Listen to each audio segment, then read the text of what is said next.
Homophobic parents? Be even more homophobic. Hi, for some context, I, a 16-year-old guy, am gay. I'm only out to my group of besties and my brother though. I'm part of a Muslim family. They're wonderful, and I love them with my whole heart and soul, but my mum and stepdad, my mum's 42 and my stepdad is 46, are homophobic. My brother, who's 13, isn't as much, though he does have some slight aversion to the LGBT community. So, we were on a road trip on our way to some auntie's house, and me and my brother were watching Mean Girls on my phone, having a good time. The jokes were funny, and my parents were chatting indistinctively. That is, until a certain joke happens in the movie. I think the joke was about some kids holding a gun, saying they used it to hunt animals and homosexuals. I laughed, because, haha, get it? Southern Americans, am I right? But my dad was not having it.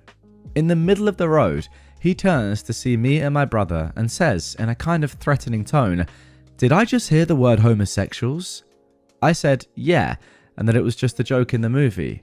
Then he said, "I better not see you watching that weird gay content," with my mum just nodding and saying yes. I was livid, but I quickly came up with a good answer to that. "Oh, don't worry, Dad.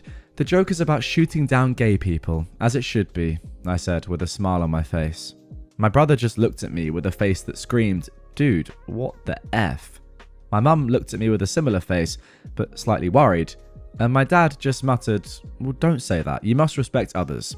He just tells me to stop talking and says that we must be good to others and respect them and blah blah blah. Since then, they haven't even muttered a word whenever I mention something LGBT related. The biggest reaction I got was when I got an eye roll from my mum when I pulled out the 1,500 species of animals have homosexual tendencies, only one is homophobic card. I kind of feel like a jerk for that, but I felt really frustrated with the whole homophobia and hypocrisy from other Muslims. I'm proudly Muslim, but I really hate when people say that it's the most peaceful religion and Muslims are so kind and loving, when my very existence is a crime in the eyes of my family and the entire country I live in right now. Anyway, remember to treat others as you'd like them to treat you. Have a wonderful day, and remember to drink water. Well, you know what? Thank you very much, OP, because I've just forgotten. So what I'm going to do now is take a lovely long sip.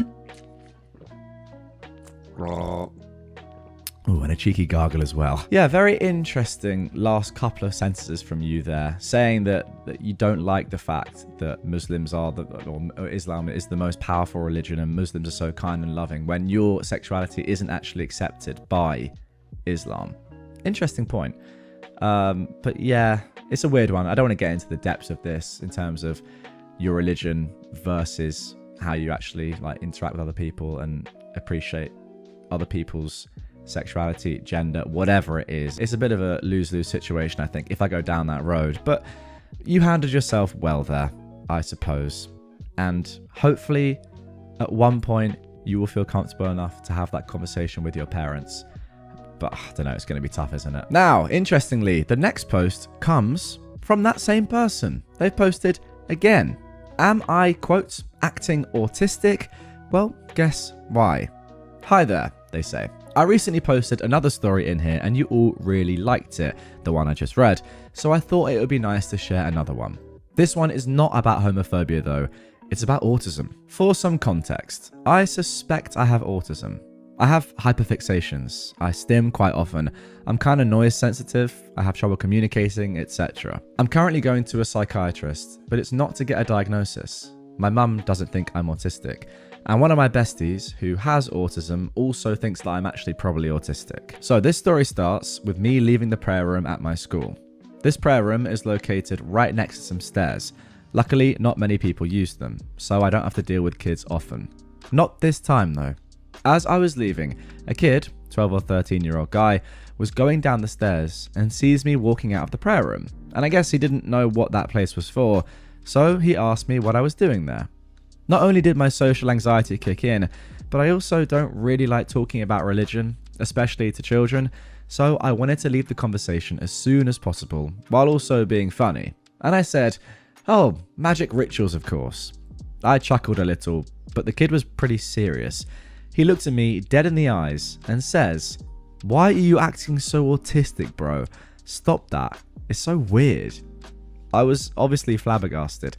I assumed that I was acting a little robotic. It happens sometimes, especially when I get socially anxious, which I assume is what he meant by weird. But also, dude, I don't know you. So I did something that kind of gives me mixed feelings. I looked at him with a smile, and this is the conversation that transpired. Make a wild guess, I said. What? Well, you asked why I'm acting so autistic, so make a wild guess as to why.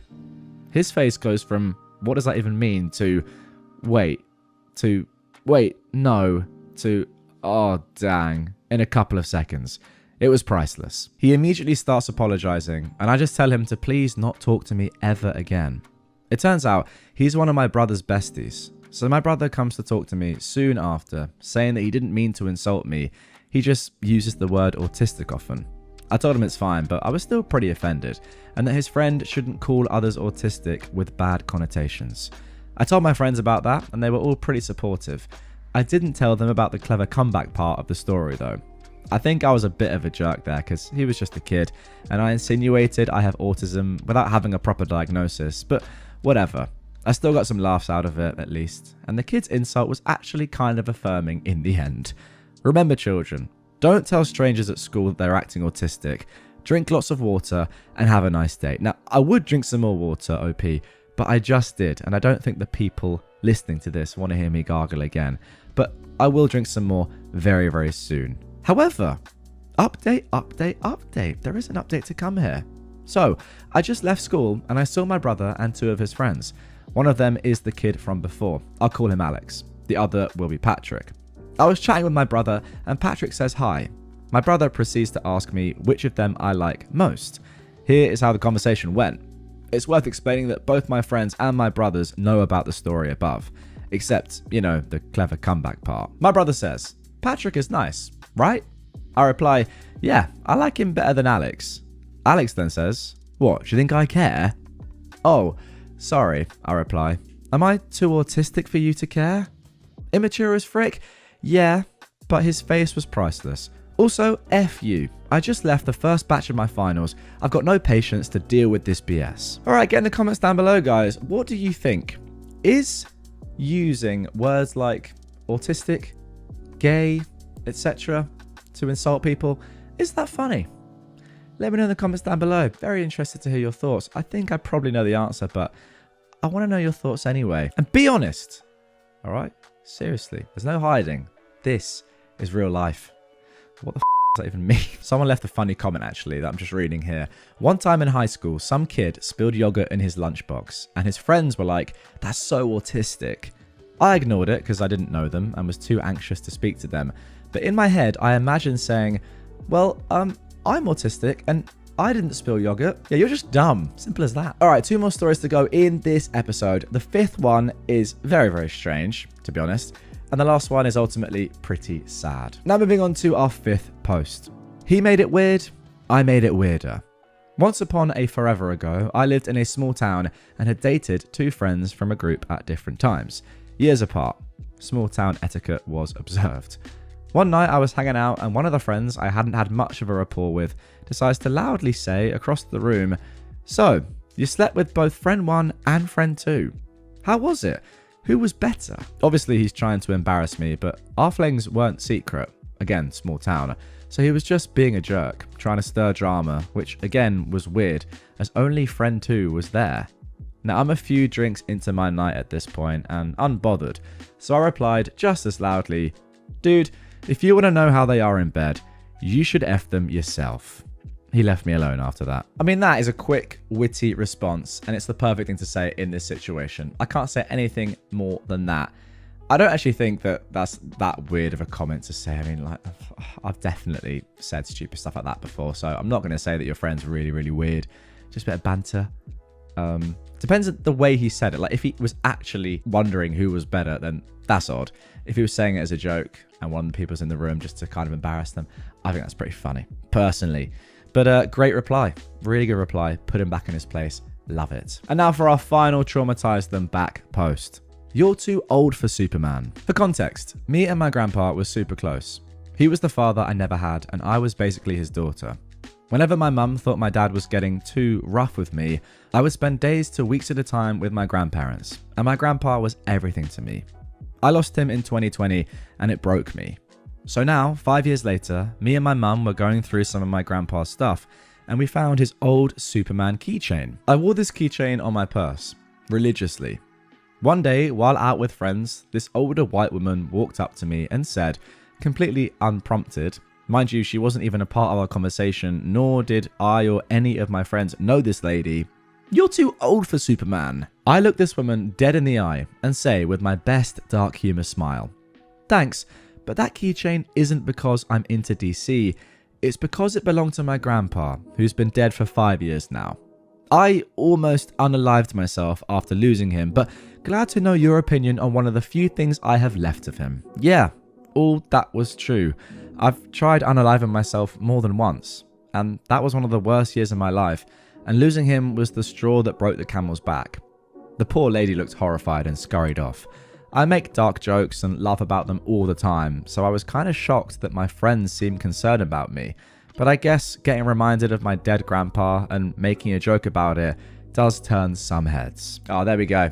Bit of a sad story to end this episode, but at least you traumatized her very, very well, and you came out of that as the moral victor. But goodness me, imagine hearing that and just, you're like, oh, I was just trying to say you're not a kid anymore. Yeah, you're not allowed to say that to a randomer you don't know. Like, why is it your business?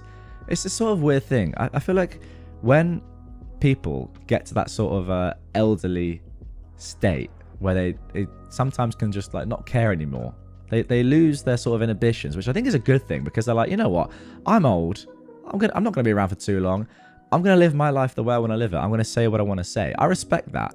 But then you get to situations like this where it's too far and you are getting too nosy in other people's business, and at that point you need to just like settle down. But yeah, interesting thought. Elderly people just knocking about saying what they want. I'm kind of all for it, but when they step over the line, they need to be shut down just like this. That was brilliant. My father-in-law deserved it. Now this one has the tag of epic burn / needs burn cream, so we should be in for a good one to start things off. My SO and I were living together in sin, according to my father-in-law, with another couple as roommates. This is a man who kept changing his religion until he found one that was very patriarchal to suit his ideas. I love my long-suffering mother-in-law and the siblings, one older, one younger. Brendan, about 15 at this point. For several months, he refused to step into our sinful home, berating us for adultery. The only reason for two people to sleep together was for adding children to God's flock, etc. But finally, he came by for tea and to keep up the tirade. He'd been talking about sex / procreation again when I stopped him with a phrase that caught his immediate attention. "You know," I said, "I really admire you." "You do?" "Oh yeah, just think. I know how much you love your wife, and to think, you haven't touched her in 15 years, not since Brendan was born. That's taken a lot of willpower." He looked at us all sitting there, looking at him, and he shut right up. And actually, he stopped bugging us about it from then on. There we go. Strong start to this episode. Now, with no other stories being read out, that has to go in at number 1, but I reckon there's room for improvement. It's a good burn, but it's what I expect on this subreddit. I wouldn't say it's anything special. Okay, TraumatizeThemBack post number 2. Scammer couldn't hang up fast enough. Another story reminded me of this incident. It's the only time I ever got a scammer to leave me alone. Obligatory context. I was going through a really hard period of time when this took place. Honestly, the worst period of my life. Things are much better for me now, and I have a life I love. I've been plagued by a scammer who seemed to call every 2 hours on my days off. I've been at work this day, but as I was unlocking the door, I heard my phone start going. I dashed to pick it up because I was waiting for news from my parents about my unwell baby nephew. The scammer said, "Hello, is this OP?" I'd had a terrible day, and the last thing I needed was this scammer calling all evening. I burst into tears and said, "I'm sorry, she passed away last night. Did you know her well?" Click.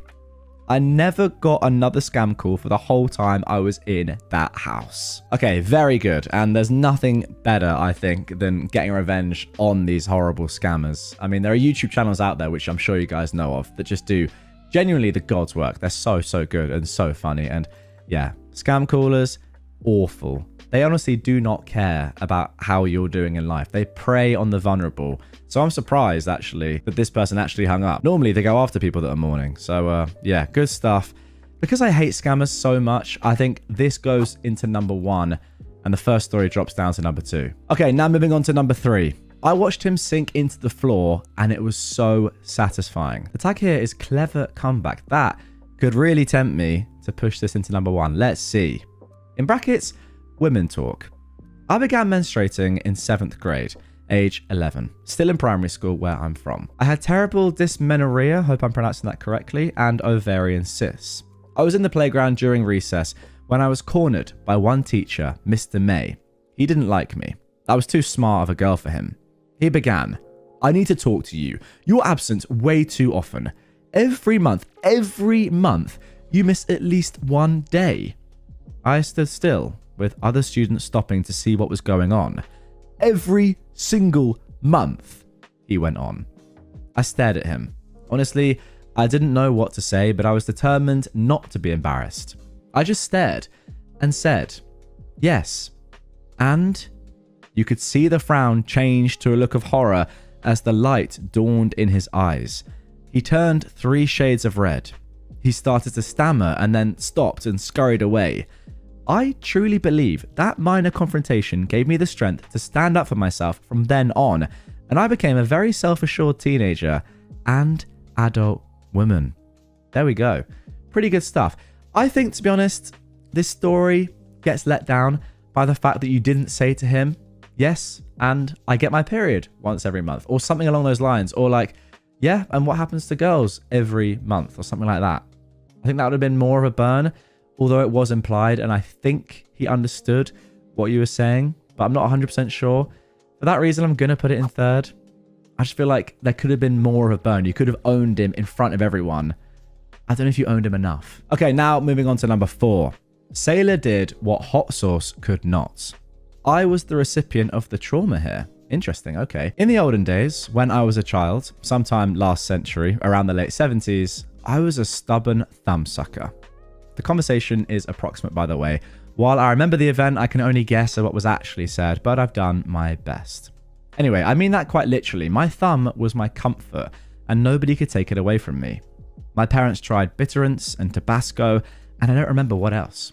I do remember sneaking a glass of water to bed and dunking my thumb in the water to deal with the Tabasco. Nothing they did would stop me.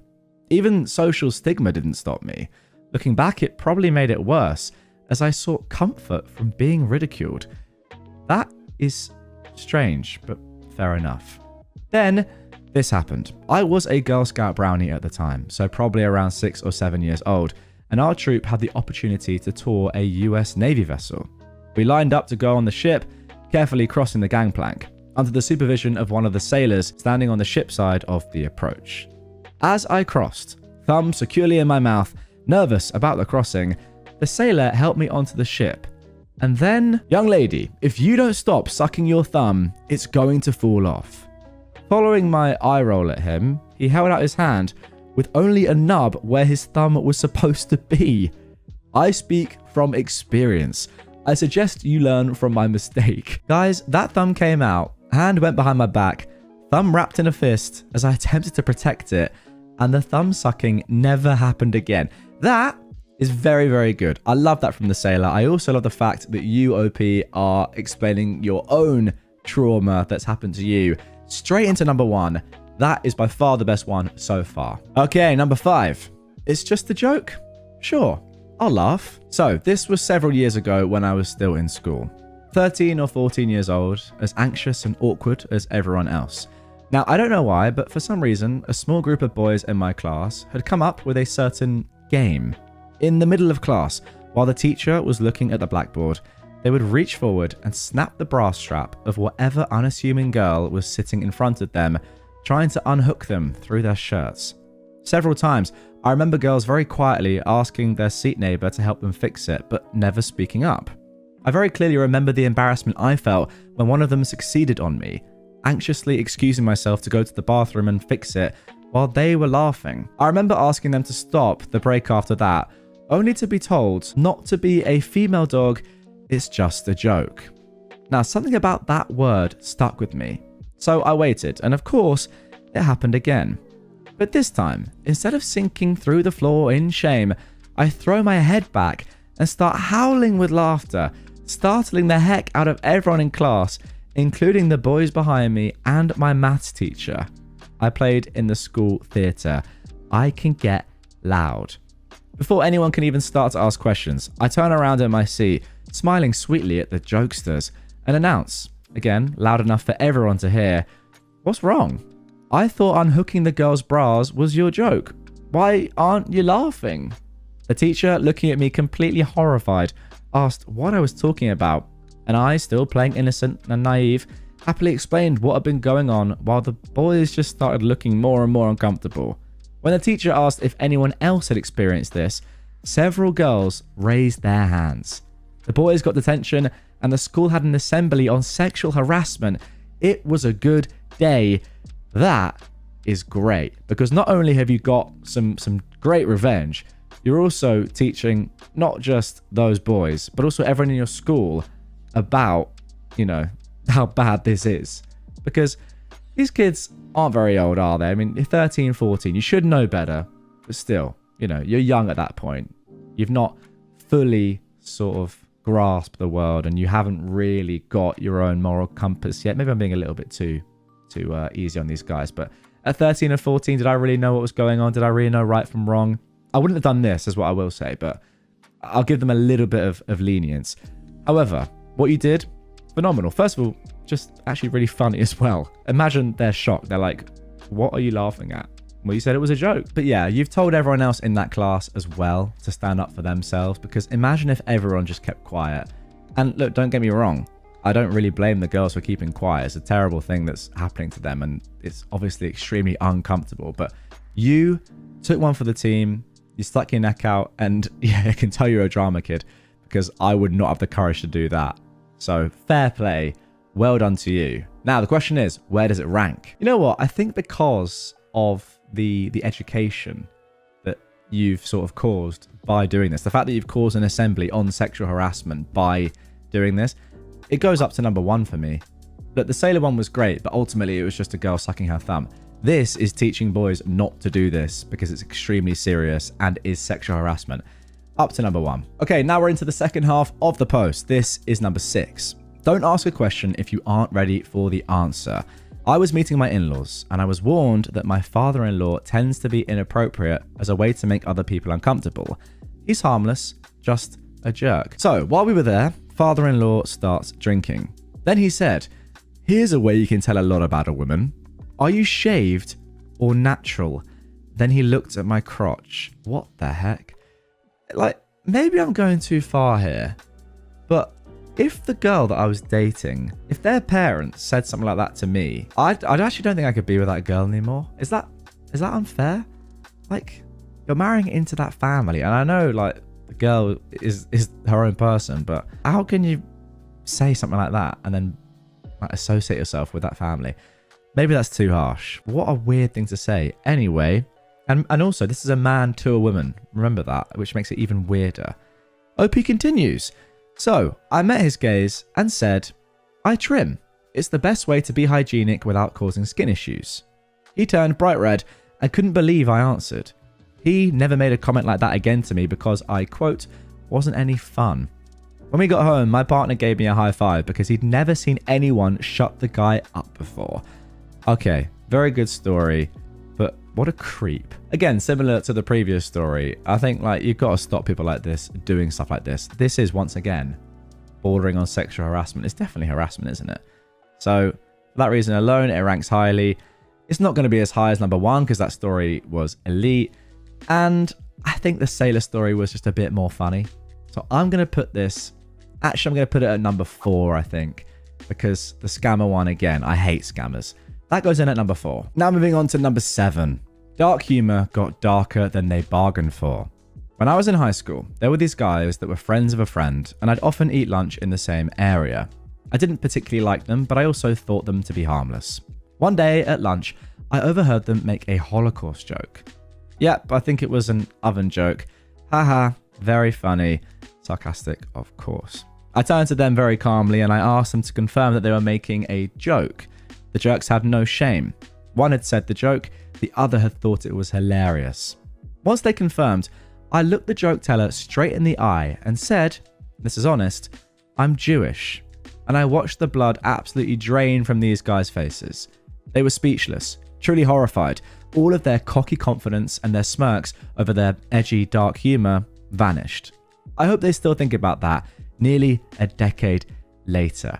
How stupid are you to make a joke like this in public with other people around that obviously could very well be Jewish? Not that it matters, by the way. I mean, it's still a terrible joke. Even if other people around you were German or not involved at all, not in any way sort of related, like, you know what I mean?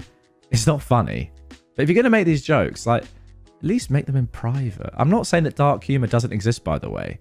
And I'd be lying if I said I'd never made a joke bordering on this. Yeah, that's just the truth, all right? So hate me if you want to hate me. But let's be honest. I like dark humor. I think it's quite funny. Not in public, though, where people could get offended and, you know, like, to say this in public and not think and not be surprised that there's a Jewish person that could overhear you is so dumb. Like, you're saying this in public. Oh my God, I'm shocked you're Jewish. Why? A very high percentage of people in the world are Jewish.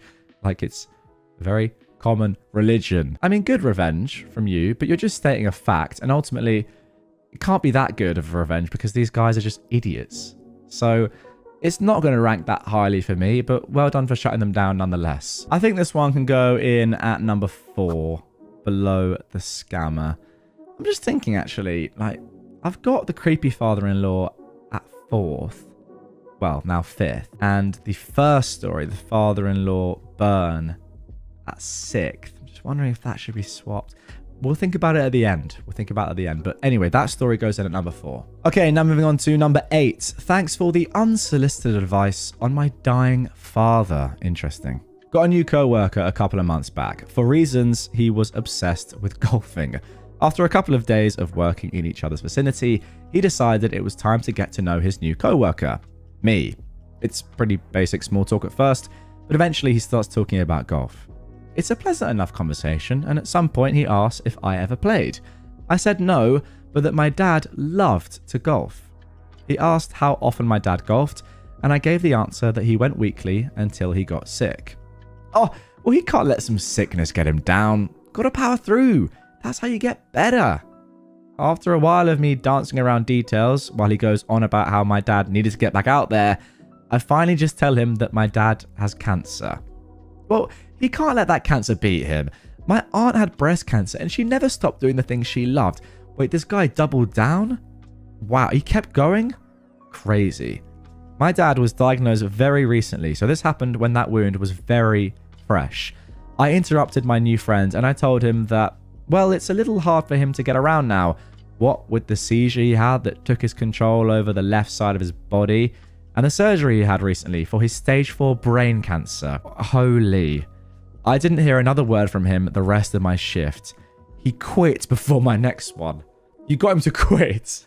He was that embarrassed. Wow. That has catapulted this story right up the leaderboard, I'm going to be honest. The fact that he didn't even come back, he was so shocked. Well, what an idiot. Like, what an idiot. Saying that when you don't know somebody, don't let an illness get them down. Like, that is so dumb. Because you have no idea what illness they might have. But then, when you're told they have cancer, then saying, well, come on, don't let cancer get you down. What? I didn't expect him to be as brain dead as that, but fair play. This is very, very close to the top. Where does this go? Where does this go? Oh, it's so high. I think it's going to go second. I really like the harassment story. I really do. Because there's something about, like, teenage boys just learning early on from a shock not to do terrible things like they were doing. But this guy, I mean, he's already gone. Like, he's working now. He's an idiot. You did get him to quit as well. It's close. Also, my dad had cancer. last year. Editor Stevo, who's editing this video right now, his mum sadly passed away from cancer, which is obviously horrible. Two of my best mates currently are cycling from the top of Scotland to as far as you can go down the country to the very, very most southern westerly point of England to raise money for one of their dads who also died a couple of years ago now. Maybe it was a couple of years ago of the same cancer that my dad had. So all that being said, I don't know. Maybe this should be number one. It's close. It's very, very close. I'm gonna put it at number 2 though. Not because of it's not serious, not as serious as the harassment thing. I think just the revenge was more courageous and like out there in the harassment story than this one, but this was still very, very good, and the fact that he quit is so elite. Okay, now moving on to our penultimate story. When will I have kids? I'll tell you when. This was about 10 years ago when this happened. I was in my late 20s. We were coming out of the first recession, and I barely had a PLA, let alone a plan for my life. No idea what a PLA is. I'm going to guess, before I look it up, a pretty loose anus. That's called thinking on the spot. Since the age of 18, I've always been asked when I was going to have kids or if I was pregnant yet. No idea why people were so obsessed with my reproductive organs, but go off, queen. My mum was the worst. Every conversation I would have with her, she would ask, but not because she wanted grandkids, but actually because, according to her, she regretted having kids, and not having them is the greatest thing ever. Did I mention that I'm the second oldest of 5? Okay, surely after like the first couple, you're like, well, I actually don't really like this. I'm going to stop. You don't then go on to have 3 more and be like, okay, maybe the 5th one is when it's all going to turn around. I'm going to love all my kids. No, try for a 6th. You never know. All right, enough backstory about my mum because she is mainly the reason why this happened. She always bragged to her friends that she wasn't a grandmother and none of her kids have kids. Her friends would ask if there was a medical reason why we didn't have kids and things like that, but she was giddy to tell them no. She also would tell them to ask us when they see us why we don't have kids. What a weird lady. One of her friends, Diane, decides to ask me one day when I stopped to see my mum, and she was there. I said the normal, well, now's not a good time. We're not thinking about that now, or we can't afford it at the moment. I tried every which way to let her know that I wasn't trying to have kids and to steer the conversation in another direction, but she wouldn't give up. I finally said, when I stop swallowing is when I'll start having kids, and that shut her right up. My mum laughed her butt off, but she stopped telling her friends or asking me why I don't have kids. Win-win. Wow, a little bit graphic there, but I think that's just a classic traumatize them back post. Getting very annoyed by your mum just spouting a load of rubbish for years and just saying, I'm sick of this. I've been pushed to the end. I've got to try something drastic to get this to stop. And that was definitely drastic. As for rating it, this was just a pretty standard story, I reckon. I think this probably goes in at, what, number 8? Maybe even number 9. It's average, isn't it? Let's put this bottom. You know, it's funny, but that's about it. Okay, number 10. The final story of this episode. By the way, guys, I hope you've been scribbling notes down, amalgamating your list in your own head. Because I want to see, by the way, at the end, what you're thinking. No, that brother is dead. Trigger warning, death of a sibling. Okay. Obligatory context. 7 years ago. Today is actually the anniversary. That's what inspired me to post. I'm an 18-year-old woman. 3 younger brothers and my mum were involved in a nasty car accident that left my oldest and youngest brothers in the children's ICU at a level 1 trauma center.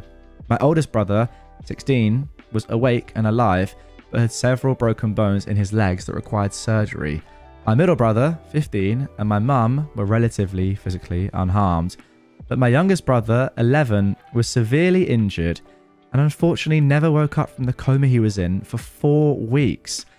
Oh my goodness me. That is a strong opening paragraph. This all happened in a very small town of about 1,000 people, so everyone knew what was going on. And when my youngest brother eventually passed away, everyone knew that too. Well, almost everyone. So the story.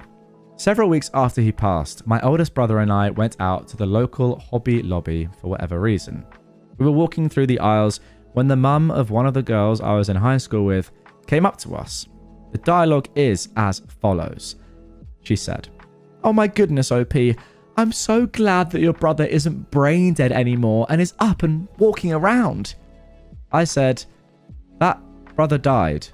This is the other one. Crickets. Oh my god, I'm so sorry. Random lady turns beet red and practically sprints away. I know she had good intentions, but my goodness, it isn't as good of a story as some of the others on this sub, but I giggle whenever I think about the absurdity. That time in my life was crazy enough as is, and sometimes you just gotta laugh when you feel like crying. And there we go.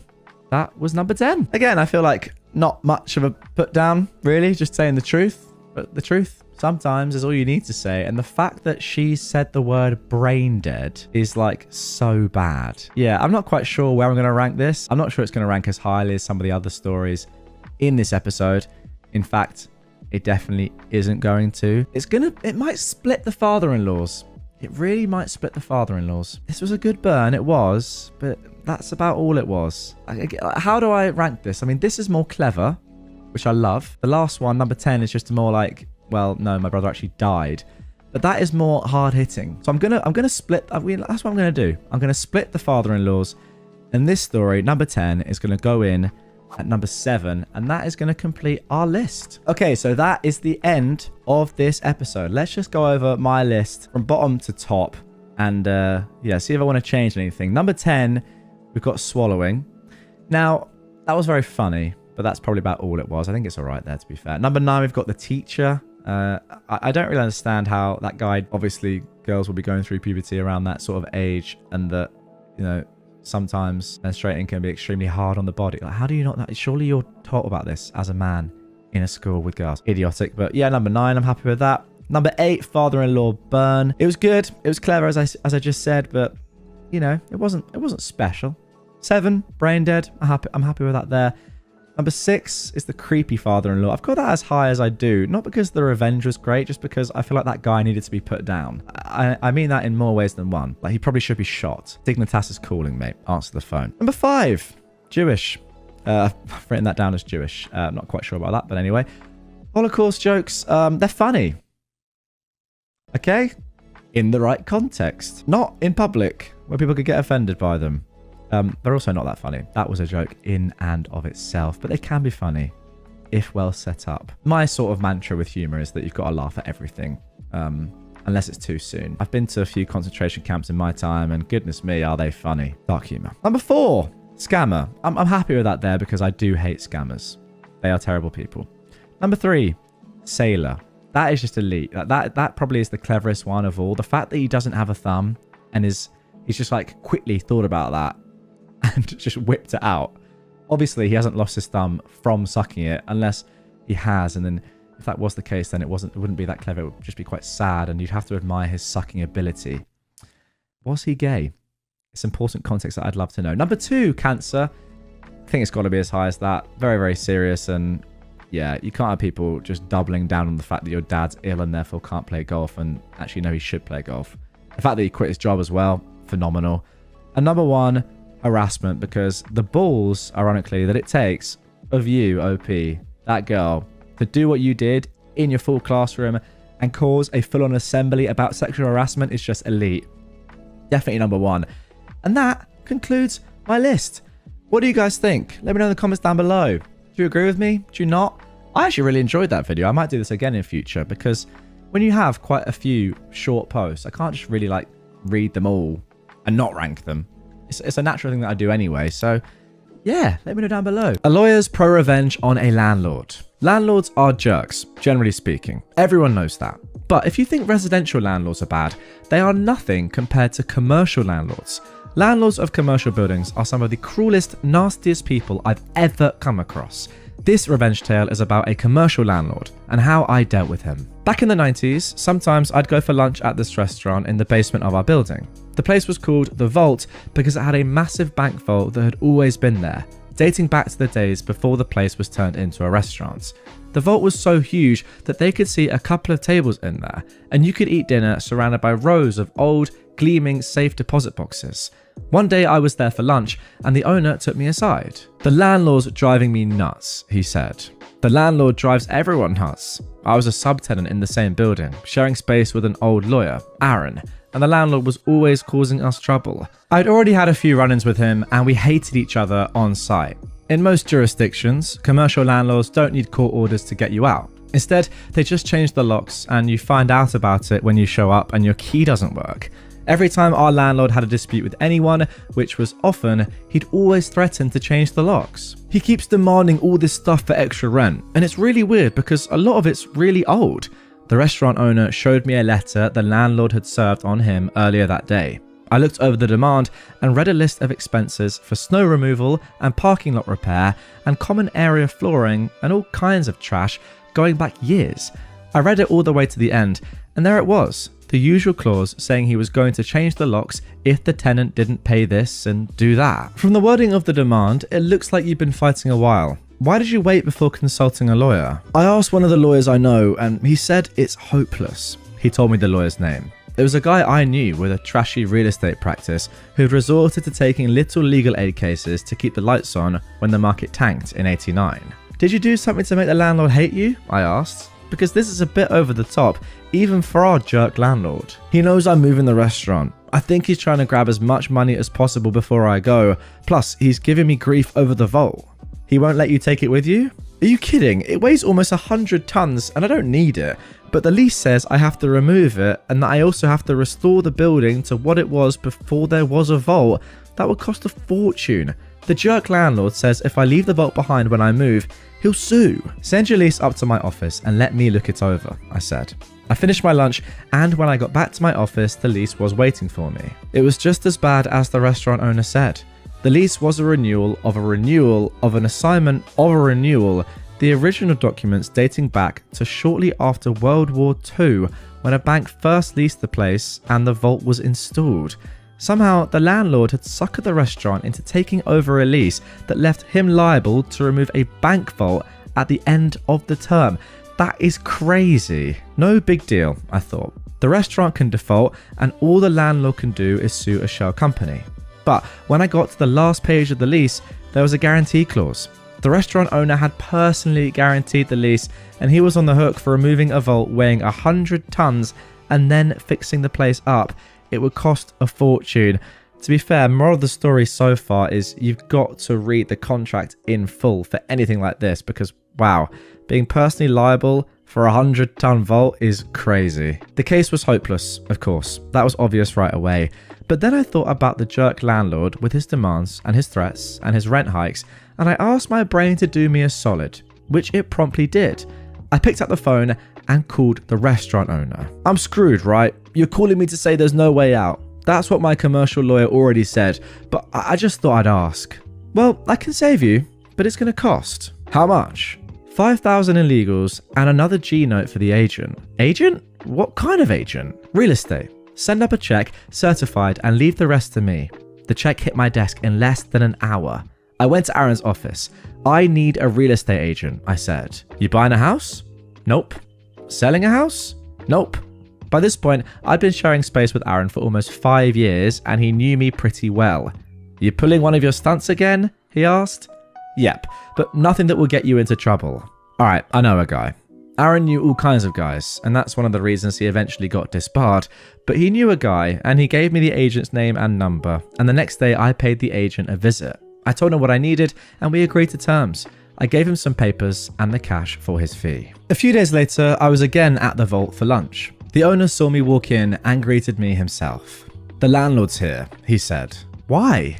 For lunch, and to be a jerk. Let's sit in the vault room so I don't have to look at his face. He took me to the vault room, and with the door almost completely closed, we had a consultation while we ate pasta and drank red wine. That's pretty elite, by the way, I've got to say. Imagine that. Sitting in a vault, having pasta, drinking red wine. That's like movie scene right there, but I guess the circumstances aren't great, to be honest. So I said, we're making demand on the landlord, munching on spaghetti carbonara. Demand? What are we demanding? I pulled a document out of my briefcase and passed it to him while I sipped my wine. We're demanding that the jerk landlord release all the restaurant equipment, all the fixtures, the ovens, the freezers, the ventilation, everything you need to run a restaurant. The lease exempts all that stuff. He can't stop me taking what I want. The only thing that matters is the vault, and of course, I don't want that. But I shook my head. You need the vault, I said. And we're demanding that he release the bank vault as well. We're insisting that he let you take it out within 7 business days. You think you can beat the landlord with reverse psychology? You think if you treat him like a 2-year-old, you can manipulate him into doing what you want? Well, we'll find out soon enough. He's had the demand for a couple of days now. The restaurant owner dropped his wine glass and it shattered on the marble floor. You already gave it to him, he said. He got up, swung open the vault door, and called for the waiter to clean up the mess. Let's see what the landlord has to say, I told him, and we walked over to the landlord's table. The landlord was a big, beefy man with a big appetite. He sat alone, eating wolfishly and with his hands. My client needs an answer today, I said. The landlord looked up at me as he chewed noisily. I'm the vault's lawyer, I said. I gave you a demand the other day. My client needs an answer right now. He needs the vault for a new place and he's got to make arrangements. Your client could forget about the bank vault, he said, wiping his massive greasy hands on an already soiled napkin. But you can't do that, I said. My shock was feigned, but the restaurant owner's jaw dropped for real. The landlord laughed at us. I'm the landlord. I can do what I want. I'm going to need that in writing because my client might sue, I said. Sue all you like, the landlord told me. Sue till you're blue in the face. He told me that I'd have a formal response by the day's end, and then he told me to go away and let him finish his lunch. When the letter arrived from the landlord, claiming ownership over the bank vault, I brought it downstairs and showed it to my client. How the heck did you do that? Trade secret, I said. The following month, the restaurant moved out and the place was empty, and that was too bad because I'd always liked eating at the vault. Now the restaurant was in a new location 20 minutes away. They called the new place The Vault, and they'd preserved the vibe of the old place. It was very similar, except they didn't have the bank vault. The bank vault, all 100 tons of it, was where it had always been, in the basement of the building where I rented space. I showed up for work a little after that, and Aaron collared me. The landlord's looking for you, he said. Oh yeah? What about? He's really angry. He said his deal fell through. Deal? He was supposed to rent the place downstairs to a new tenant, a bank or a credit union or something like that. They were supposed to come in to sign a lease, but they didn't show up. And what's that got to do with me? I said to Aaron. And I said the same thing again to the landlord when he managed to track me down a couple of days later. I know you were behind this, he said, his jowls quivering. I know it was you. That offer from the agent, it was all BS. Just a trick to make me keep the vault so that your client could sneak out of the place and leave that freaking bank vault behind. I'm gonna sue. If you're looking for counsel, I think I'm gonna have to declare a conflict. I'm gonna sue the restaurant and that agent, and I'm gonna sue you. He stormed off. But the landlord didn't sue. Of course he didn't. He didn't have a contract to sue on, only a vague letter of intent that I drafted, enough to hook a greedy landlord who was used to having his way. The offer he'd received was non-binding, incapable of acceptance without the signing of a formal lease, which of course never got signed. When I left Aaron's place a year later, the downstairs was still unoccupied, with a sad for rent sign sitting in the window, starting to look faded. So there we go. That is without a doubt one of the best revenge stories I've read in a long time. That was brilliant from beginning to end. What might have been potentially a kind of boring topic, you know, landlords and contracts and that sort of stuff, maybe not the most entertaining, so well written and really good. This guy clearly is just a horrible, greedy man that, yeah, any sort of idea of, oh, can I make some more money from a new bank potentially coming in? He was all for it, not even checking if they were even a real bank in the first place or doing any sort of due diligence there and working out what was going on. Doesn't really surprise me when he's just as selfish as this, forcing somebody to take a 100-ton vault with them or he'll sue. I mean, just absolutely ridiculous. I guess this comes down to you have to leave the property in the same way it was when you first got it. But I don't know how anyone would realistically know that, first of all, there was a huge 100-ton vault. And then secondly, that you had to get rid of it when you left, because when you moved in, it was there, right? But again, as was explained in this one, going back to the Second World War and having a contract carryover from there is extremely petty.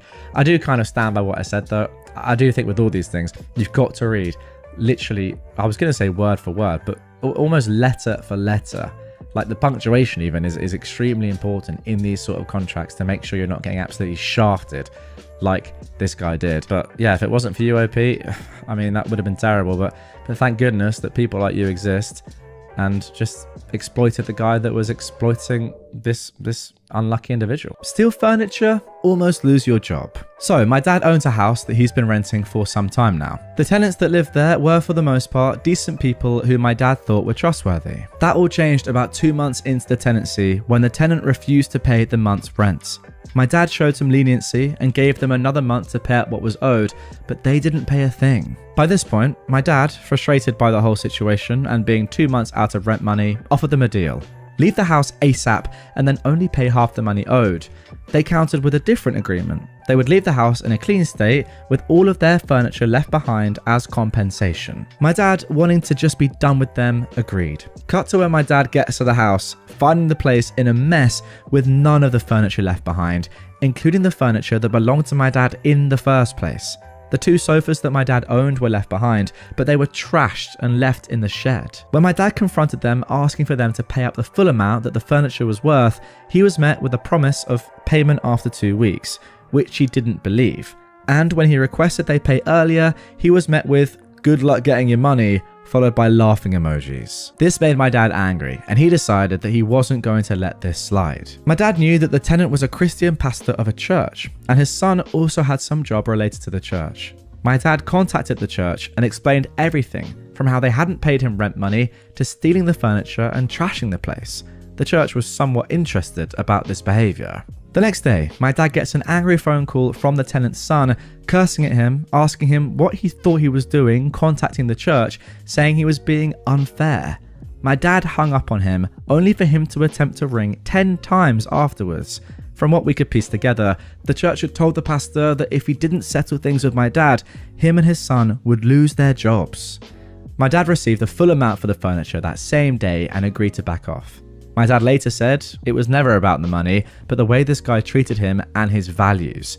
My dad, being a Christian himself, was disappointed. There we go, a nice little one to finish on there. I do have to say that it's embarrassing that these healthy, Christian people who work for the church have this attitude. Does that not go exactly against what they're preaching? Surely it does. Like, how can they go to work each day? Like, you're a pastor, and you are going to work each day preaching, knowing that you're doing this at the same time. How can you live with yourself? I think it's kind of people like this sometimes that give not just the church, not just the Christian church, but just religion in general a bad name, when in reality it's just these horrible individuals doing things. But then you hear stories like this quite often, you're just like, why? How can somebody be in this position and do something like this? But I guess it happens all over the world in every single sector. But yeah, normally, like, I thought that the church would usually pay for their residents, but I don't know.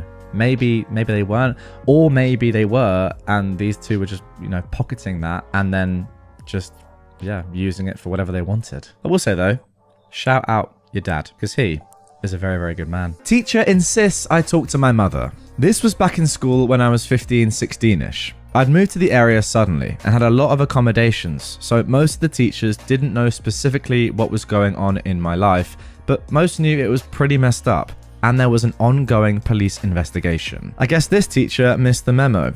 I was talking about prom tickets and how I collected them as I qualified for free ones. I don't remember exactly how the conversation went, so I'm kind of paraphrasing. My teacher said to me, "You just need to get your mum to email to claim as many tickets as you need." I replied, "Okay, I'll ask my dad to do that." She then mentioned a few other things, but every time she ignored my subtle corrections and asked me to talk to my mum. After like 4 times, I lost my temper and went, "Alright, since you insist, I'll drive for 2 hours, find my highly abusive mother in police custody and reconnect with her just to ask her permission for some prom tickets. Or I could ask my dad at home." She just went completely silent, and a couple of nearby teachers gave her judgmental looks, and I walked away. Teachers should honestly know better than to assume all kids have parents, especially both. There was another time, like a month after I moved, where we had an English class assignment to read and write poems about our mother. On Mother's Day, so it was already a pretty sore day for me. I just left. Should have written some poems about how she beat me for laughing wrong to teach them not to do that sort of trash. Yeah, that is extremely poor from that teacher. I mean, it's just one of those things. If you are a teacher and you have a classroom full of children, surely you shouldn't be talking generally about these sort of things. I mean, look, maybe you can, but on the whole, you've got to be so careful because who knows what you might say that could horribly upset someone. I mean, you don't know. Clearly, this woman doesn't know the individual circumstances of all her students. I think, to be fair, she should, but for whatever reason, she doesn't. And I'm thinking about my own education here. I can't actually remember doing sort of like Father's Day or Mother's Day stuff in particular, even in primary school or like even back in kindergarten. I mean, I don't remember exactly in reception, but I don't remember it. And I feel like the teachers would know exactly what was going on with their students' parents, so they wouldn't do anything that could be as traumatic as this, probably for that reason. But yeah, terrible from her, great from you, OP. I mean, you could also argue that she's just being misogynistic anyway. Like why does she keep insisting that you ask your mum? Because that's just assigning a gender role, isn't it? It's ridiculous, especially in the modern day. There's a lot about this teacher to dislike, I will say. So yeah, I'm happy you got your own back, OP. Keep touching my wheelchair when I told you no, get slapped and shunned. I am a wheelchair user. Wheelchairs are considered extensions of our bodies, and touching wheelchairs without the user's permission is a no-no. Moving someone's wheelchair without asking is an even bigger no-no. I'd explained to a classmate again and again that it was rude, inappropriate, and even harassment that he kept touching my chair or moving me without asking, and when I told him not to, not only did he keep doing it, but he was insistent that he had the right to do so. I'd even gone as far as to illustrate the issue to him by getting permission to touch his shoulder or elbows and moving him out of the way, or leaving my hand on his shoulder and leaving it there until it was awkward. Even this, though, didn't dissuade him or change his entitled insistence that he had every right to touch my chair whenever he wanted to, even when I'd told him no. Anyway, usually he'd let go, kind of scoff, and move on. This was over the course of most of a college semester.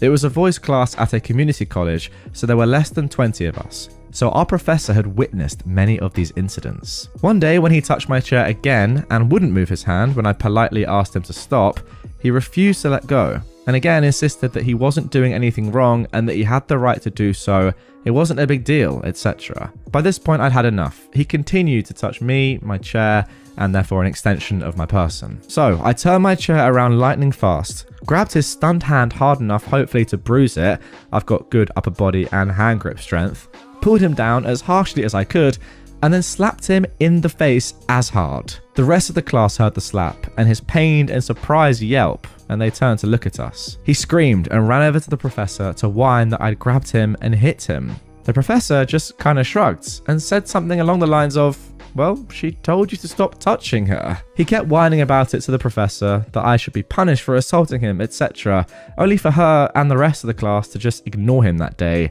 and then for the rest of the semester. Mind you, I'm a very chilled person, unless you count childlike excitement, glee about life, and I'm never violent, as well as being patient to a fault, so I don't retaliate nearly ever or easily, but frankly, this was self-defense, pure and simple. In any case, the whole class had heard me explain time and time again not to touch me or my chair, and how and why it was inappropriate, and they'd asked if I needed help, but I'd always declined.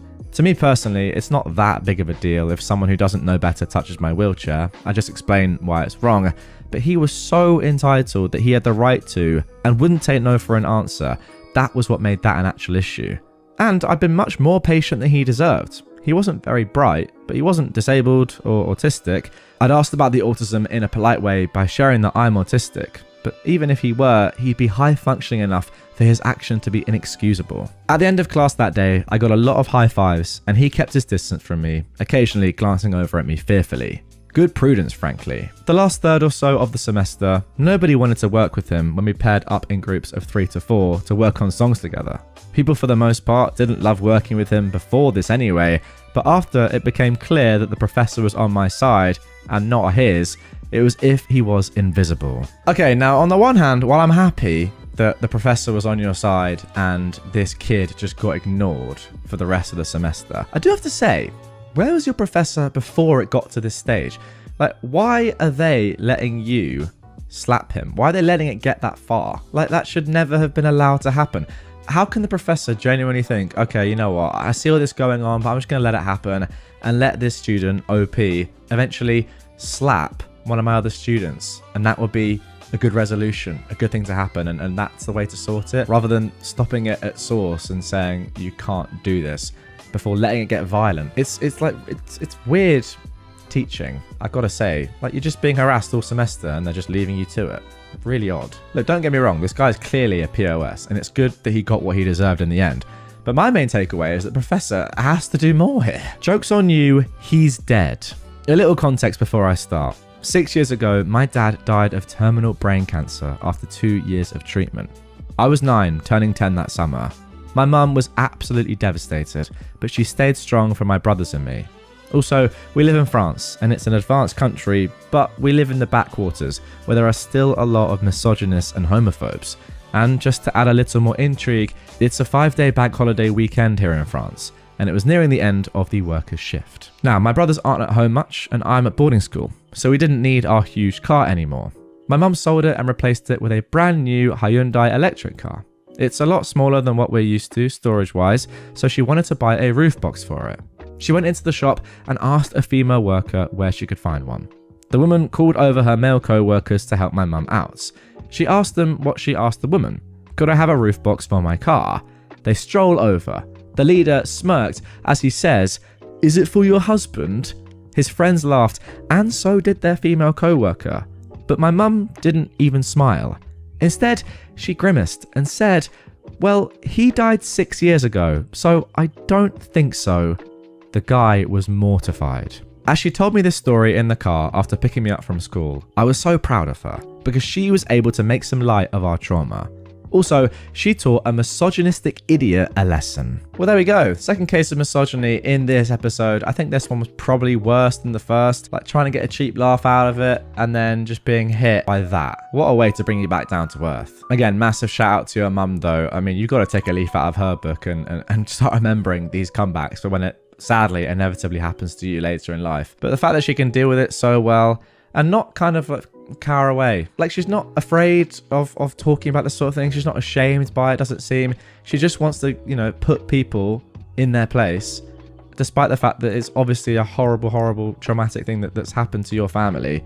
So yeah, respect for saying something uncomfortable, which I'm sure she didn't enjoy saying, to be honest, or even like thinking about. But this guy and his mates have led her to say it. Guy asked me why I'm wearing a mask. Some background information first. My city was mostly anti-mask through all of COVID and continues to be. I don't agree with this, but it's a smaller town, so it was easy for people to get away with. I actually wore masks before COVID because I suffer from dermatillomania. Basically, a mental condition where I struggle with peeling off sections of my skin. Oh wow, that sounds terrible. I was shopping at the grocery store with my husband and we were wearing masks. I turn around the corner of an aisle and a man looks at me and asks, "Now what are you wearing a mask for?" He was loud and clearly looking for an argument, so I just tried to brush it off and say, "I have a medical condition." I tried to look for my husband, but he was still in the other aisle. The man then asks, "Oh, what kind of medical condition?" I'm blown away by the audacity of this guy, but at this point, I hear my husband come up behind me and I suddenly feel courageous, or maybe dumb. I pull down my mask and show him the rest of my face. He sees the wounds and some bandages. He looks embarrassed and quietly says, "Oh, honey," before walking away. My husband immediately turns me around and hugs me, since he worries about my self-esteem, asking if I'm feeling okay and such and what that was about. I just answered, smiling, "Well, he asked." I pulled my mask back up and we continued shopping. I realized after that I should have just kept my mask on, but it felt good somehow. I also don't know if I was right to call it a medical condition or not, but I kind of panicked in the moment.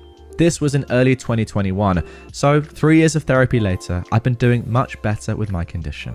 I don't pick as often or as much skin as I used to. Now, I usually don't even wear masks anymore to hide it. I wish I had this kind of confidence back when I had my grandmother say I looked like a meth addict. Well, you know what? I feel like grandmothers just do say stuff like that. Don't take anything from it. They're just all crazy. No offense. And I know that my grandmother is actually probably watching right now. And I don't mean you. Granny, trust me. Anyway, back to the story now. I feel like OP, you've done extremely well there. And you know what you're saying about maybe it was bad or you didn't feel comfortable or whatever, that it felt good? It should feel good. You completely killed this person phenomenally well and embarrassed him. So well done. And also, you don't have to keep your mask on. I mean, he did ask you to take it off and you did that. So, I mean, you're just doing what he says. Excellent stuff. You want proof I'm injured? Okay, this happened about 5 years ago, so some details are a bit blurry, but I remember most of what happened. About 5 years ago, I had some major anger issues caused by other undiagnosed mental issues. I'm okay now and I'm properly medicated. I ended up slamming my door, which caused my mirror to break and slice my left leg open. Stupid mistake, I know. I've learned since then. I ended up going to hospital to get about 48 stitches. I had to miss a couple of days of school because the doctor told me to take it easy for 2 days. When I finally went back to school, I had crutches because I couldn't put any weight on the injured leg at all. I got an elevator key and I needed people to help me with my books. I kept pain meds with the nurse because, again, 48 stitches. She never liked me for some reason. So when I went to get half a pill during lunch, she refused to give it to me. Here is how the exchange went. You don't need any meds, you're fine, the nurse said. No, I do need them. I'm in a lot of pain. Oh, stop faking and go back to lunch. Oh, and leave your crutches here. You don't need them either. Now, I was in a lot of pain, so I was already not in a good mood. This really angered me. Do your dang job and give me my meds, then I'll go back. I have an ungodly amount of stitches in my leg, and I'm already upset enough without you being rude. Well, how do I know you're actually injured? You could just have a bandage around your leg. What, you want proof? Yes. So without hesitation, I untied the gauze on my leg, removed the gauze pack, and showed her my stitched wound. All the colour drained from her face, and she looked like she was going to throw up. Is this good enough for you? After a moment, she silently unlocked her medicine cabinet and handed me my painkiller bottle, which was literally just extra strength ibuprofen, not opioids, so I've got no idea why she was so protective of it. Take your pill and go back to lunch. I smiled at her as sweetly as possible. Oh, well, I can't go back now. My bandages aren't sterile anymore, so I need to change them. I brought extra bandages just in case, so this wasn't a big deal. She still looked nauseous at this point, so I changed my bandages as slowly as I could, making sure she got a good look at my leg the entire time. I only had to go back to her office twice during my recovery, but each time she didn't hesitate to give me my medication. I saw her when I went to return my elevator key, and she avoided eye contact with me. She wasn't working there the following year, luckily. Well, I wonder why. Okay, now go with me on this one, guys. I do feel like there are a lot of people out there that have jobs that they're just not very good at, okay? Who knows why, but it just probably is the case. Not naming names here, I just think that is the case. However, when you're a nurse, I feel like, you need to be pretty good at your job, or at least know what you're doing. If you're a healthcare professional, you need to be providing healthcare. That's kind of the job description, and I don't think you can be bad at doing that. Otherwise, it can be potentially very dangerous. Now, I do not understand how this woman had this job in the first place when she is not giving you medication that you have to have. It's just insane. Also, the questions that she's asking you are a joke. First of all, are you actually in pain? How do I know if you're injured? Can you give me proof that you're injured? Etc, etc, etc. All three of those are ridiculous for so many reasons. First of all, you don't have to be in pain to have pain medication. If it's like prescribed to you to take 3 times a day, and you take it 3 times a day and you're never in pain, that's good. That means it's doing what it's supposed to be doing, right? You've been prescribed it for a reason. Secondly, are you actually injured? You could just have a bandage around your leg. Is mental. Surely she's had some form of documentation before she needs proof that you are injured, right? Like, if you go to hospital and you have 48 stitches, your school obviously should know about that. If not, something's gone terribly wrong there in communication. I don't really know why. And then thirdly, saying to somebody, I need to see proof that you have 48 stitches or that you need pain meds is unbelievable, especially when they're coming in on crutches. I mean, look, yeah, some kids do lie about being ill, but I don't think someone would lie to this extent. I mean, maybe they would, but this is just insane. Also, just one final point. Why is she not offering to redress it for you? Well, I'm glad that, I assume she was eventually fired. The fact that she's not working there the following year leads me to believe so. But after clearly realizing that she was horribly wrong there, surely she at least could have said, oh, you know what, I'm sorry, let me do that for you. as in do my job, not just watch you do it yourself and be nauseous. Also, she shouldn't be nauseous. She's a nurse. She should be used to that sort of stuff. Everything about this woman is just so backwards. Don't ask rude and invasive questions and you won't get called out on it. My God, this just happened. I'm still fuming. Some important context. I have a zit the size of Everest tucked in next to the corner of my eye. It's recurring and it will go away soon. It's no big deal, it's just massive. I work reception and a woman came in having made her reservation for the wrong day. No problem, I can at least look up the reservation information. While I'm doing so, she goes, "What happened to your eye?" A lovely question to ask the person trying to help you. I blink and tell her, "It's a pimple." "No way! There's no way that's just a pimple." Then I pull the saying out for the first time. I'm shocked you feel comfortable saying something like that to a total stranger. I have genetic cystic acne. But unbelievably, she doubles down. "Well, my daughter has acne too." I say nothing. "She doesn't really talk to me about it either." I double down. "Well, I don't like to talk about it. It got me made fun of when I was younger." Cue the breathy comments about how I, as well as some guys she's texting, are calling her a POS. If that's what you got from my very calm and decently polite responses, maybe you have some introspection to do. Enjoy your visit, and I hope you think twice before making comments about someone's appearance. Now, fortunately, while the cystic acne is indeed real and genetic, I wasn't ever picked on for it. At least, not until I reached adulthood, for some reason. You know what? I cannot actually believe that this woman has said, I can't believe it. My daughter has acne too, and for some reason, she doesn't like talking about it either. Yet, she's asking a total stranger about her acne. It's just, obviously, she's just so dumb. So dumb. And yes, I agree. You have a lot of introspection to do. But fair play to you, OP, again, for just saying, you know what, I'm not dealing with this. Just because I'm here to help you out, and I know I'm working reception, you're a customer, whatever. I'm not going to sit here and take that from you. You've got to know that this is just too far. You can't be asking this sort of stuff. And, you know, if you are this woman and you're thinking, why is everyone calling me a POS? It's probably because you are. That is the logical answer to that. Karen said, boys will be boys. So I return the favor. More than 20 years ago, when me and my sisters were still in elementary, our mum took us to a shopping mall for clothes and groceries. A major supermarket was attached to the mall. After everything was over, we stopped by the bookstore where us kids picked whatever books we wanted while she was picking educational books for both of us. The bookstore was also selling some physical discs for various softwares, including games. While both of us were looking into the games we wanted, a little boy of our age came next to us, opened up one of the discs, and poked my sister in the eye. My sister immediately started to cry her eyes out, and my mum rushed over to see what was happening. She scolded the little boy after hearing what happened, to which he got upset and went to grab his Karen of a mother. Karen comes over and demands to know who yelled at her son. The two ladies began to get into a shouting match. My mum argued the kids had no reason to hurt my sister like that and should be taught better. But Karen argued, boys will be boys and that he doesn't know any better. She asked my mum, why are you overreacting? I decided enough was enough. I did a frontal kick on the kid as hard as I can, making him fall on his butt.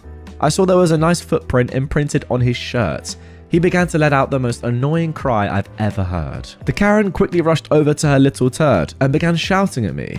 I looked her in the eye and said, boys will be boys. Why are you overreacting? She tried to argue more, but her friend, or maybe her sister, held her back and ushered her out of the store. We went to get burgers and fries afterwards, but my mum also lectured me about how violence isn't the answer. Me being a little sprouty elementary kid didn't care and rode that hype train for weeks. You know what? I actually disagree with your mum. Sometimes I feel like violence has to be the answer, otherwise people don't learn lessons, right? And take that with a lot of context, and the vast majority of the time, it's not the right thing to do. But I feel like once in a blue moon, sometimes that has to be done. Otherwise, no one's ever going to learn. Like, there are very, very few cases, very, very few, where violence should be the first response. Very, very few. But in a situation like this, where this woman is so oblivious to how heinous her children are being, spouting terrible excuses like boys will be boys. And yeah, I can imagine that this thing will continue to happen again and again because her kids aren't being parented correctly. They're not learning what's right and wrong. Perhaps this flying kick, which let's be honest, probably didn't hurt that much, will actually sort her kids out and will stop them from doing stuff like this in the future. Like, it's educational. If a flying kick could ever be educational, this is it. I didn't look pretty enough 4 hours after my mum died. This happened a really long time ago now, but I've never seen anyone run away from a situation quite so quickly, and sometimes I do wonder what the guy thought, or if he learned his lesson. So my mum had been terminal and was in hospice care in our home. We knew time was limited. However, when I'm upset, the first thing to go to hell is my sleep schedule. I slept 2 hours that night, and I hadn't been getting much more sleep than that for the few weeks preceding this. But she ended up passing slightly before 4 the morning that this took place. So, after she passed, I decided I needed caffeine to get through the day. So when the nearest gas station opened up at 8 AM, I headed over there for some energy drinks. I likely did look a bit of a mess. It is easy to tell when I'm tired, and I was wearing college merch that was much bigger than my usual size. I get out of my car and I start shuffling through my clothes. I couldn't remember which gigantic pocket I'd put my wallet in. While I did that, this man pulls up to a pump in a very shiny car.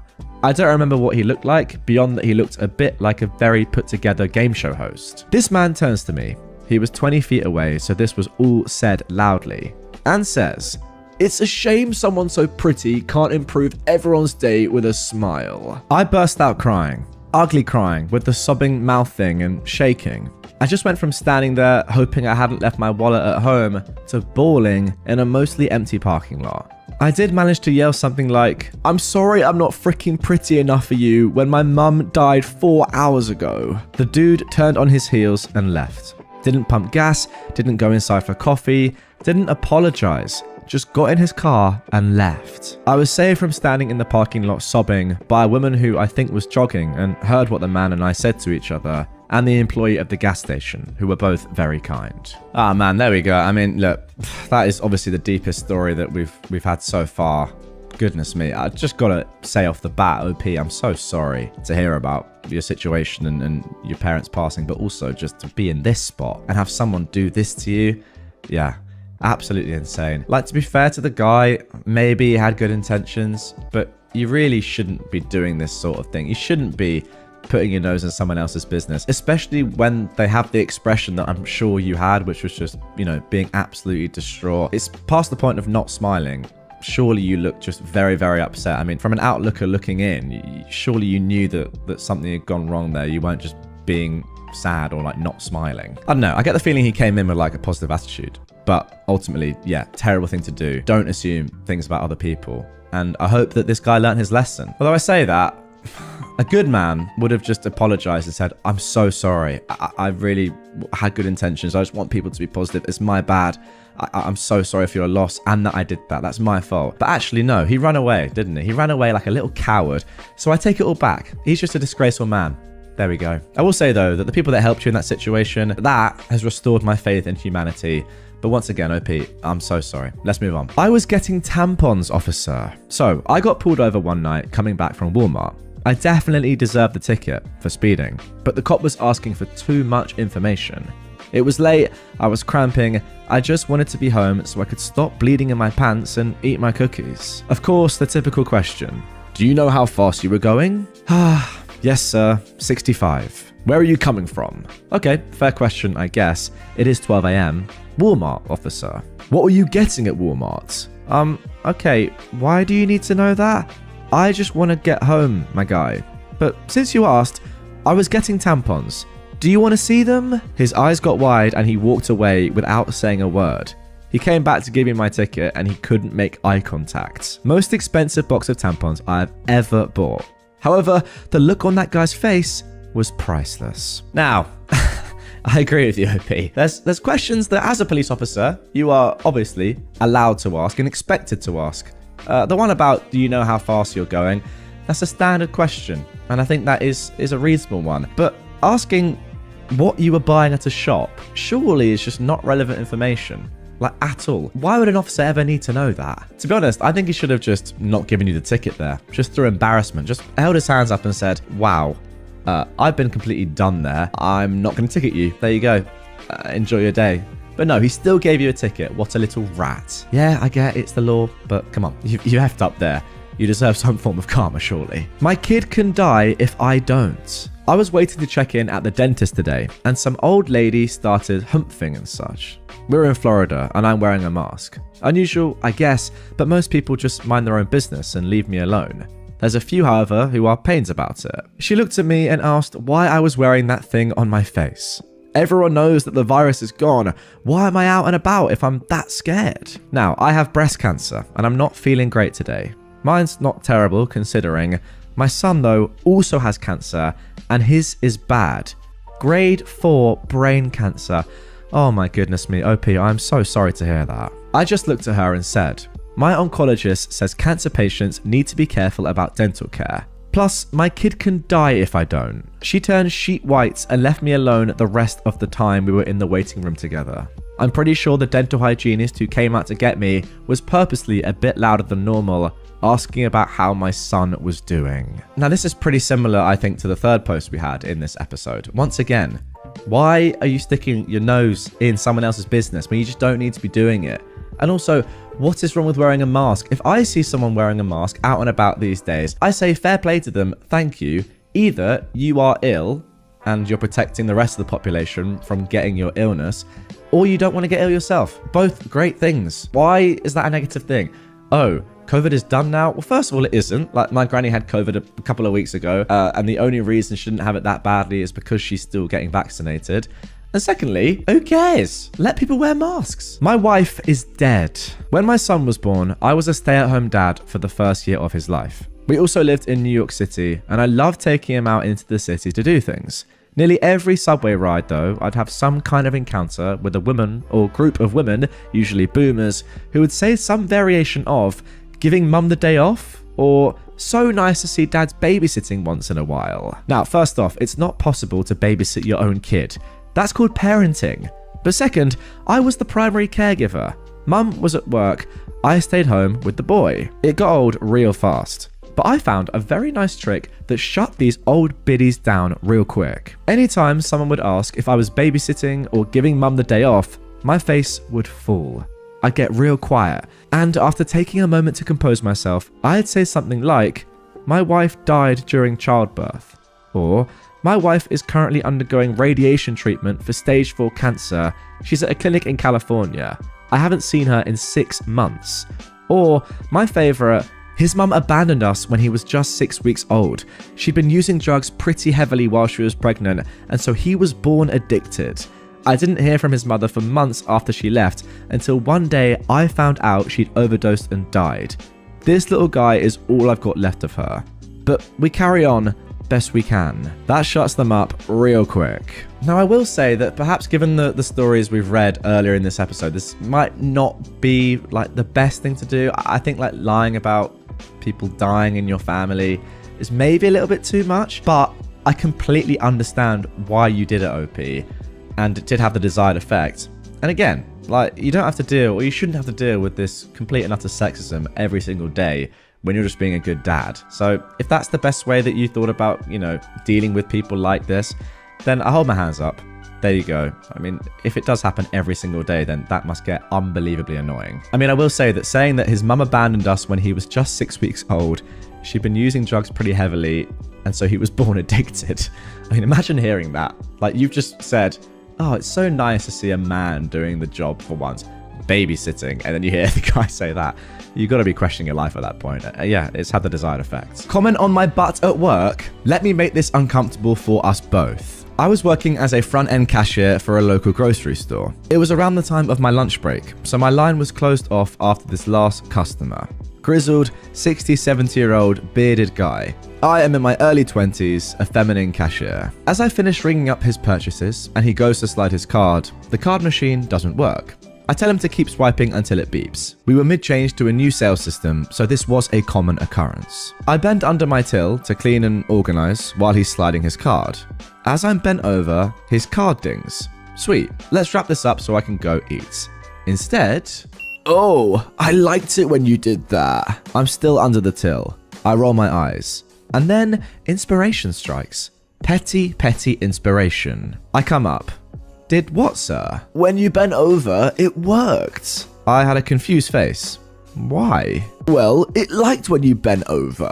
Why would it like that I bent over? It's a boy card. Boys like it when girls bend over. Sorry, I've got to say, this is the creepiest dude I've ever seen on Reddit. What? But why? I ask again. Well, they just do. At this point, I'm gleeful on the inside. But why? I don't understand. The old man is getting flustered. His face gets red. He mumbles, Mom, you're making me a little uncomfortable. I drop the dumb act. I lean forward across the check stand and look right into his eyes. And how do you think I feel when a man makes an unwanted comment on my backside while I'm at work? He is 20 shades of red, stammering. I meant no disrespect. It was supposed to be a compliment. I put on a very stern face. Well, it was disrespectful. Please don't comment on women's bodies when they work. I'm so sorry. It won't happen again. He collects his bag and leaves without another word. Gleeful vindication. Good. Now maybe you won't go and harass other people at their frickin' jobs. Well, yeah, creepiest guy ever. Literally the creepiest guy ever. Well done, OP, for not just being quiet. I mean, it must be pretty, horribly uncomfortable in situations like this. And you just want to stay quiet and just say, okay, fine, I'll ring you up, go, leave the store. But no, you did the right thing. I mean, fair play. It's very brave to do that, courageous. I can't even imagine being in this situation. Just try and do your job and getting harassed by people 50 years older than you. I mean, by the way, brother, you got no chance anyway. What are you doing? Go home to your old people's home and just sit in your chair and do the Sudoku, my friend. And by the way, I quite like Sudokus. So that's not a slight on people that do Sudokus, but it is a slight on creeps. I served my sister-in-law a child's plate after she broke multiple heirloom china plates. I caught her breaking them on camera. My husband and I have family dinners at our house every month or so with our family. I have some sets of fine china that I like to switch out between the seasons that I've inherited from my grandmother. When we have our get-togethers, I serve dinner on these plates. My mother-in-law compliments them every time.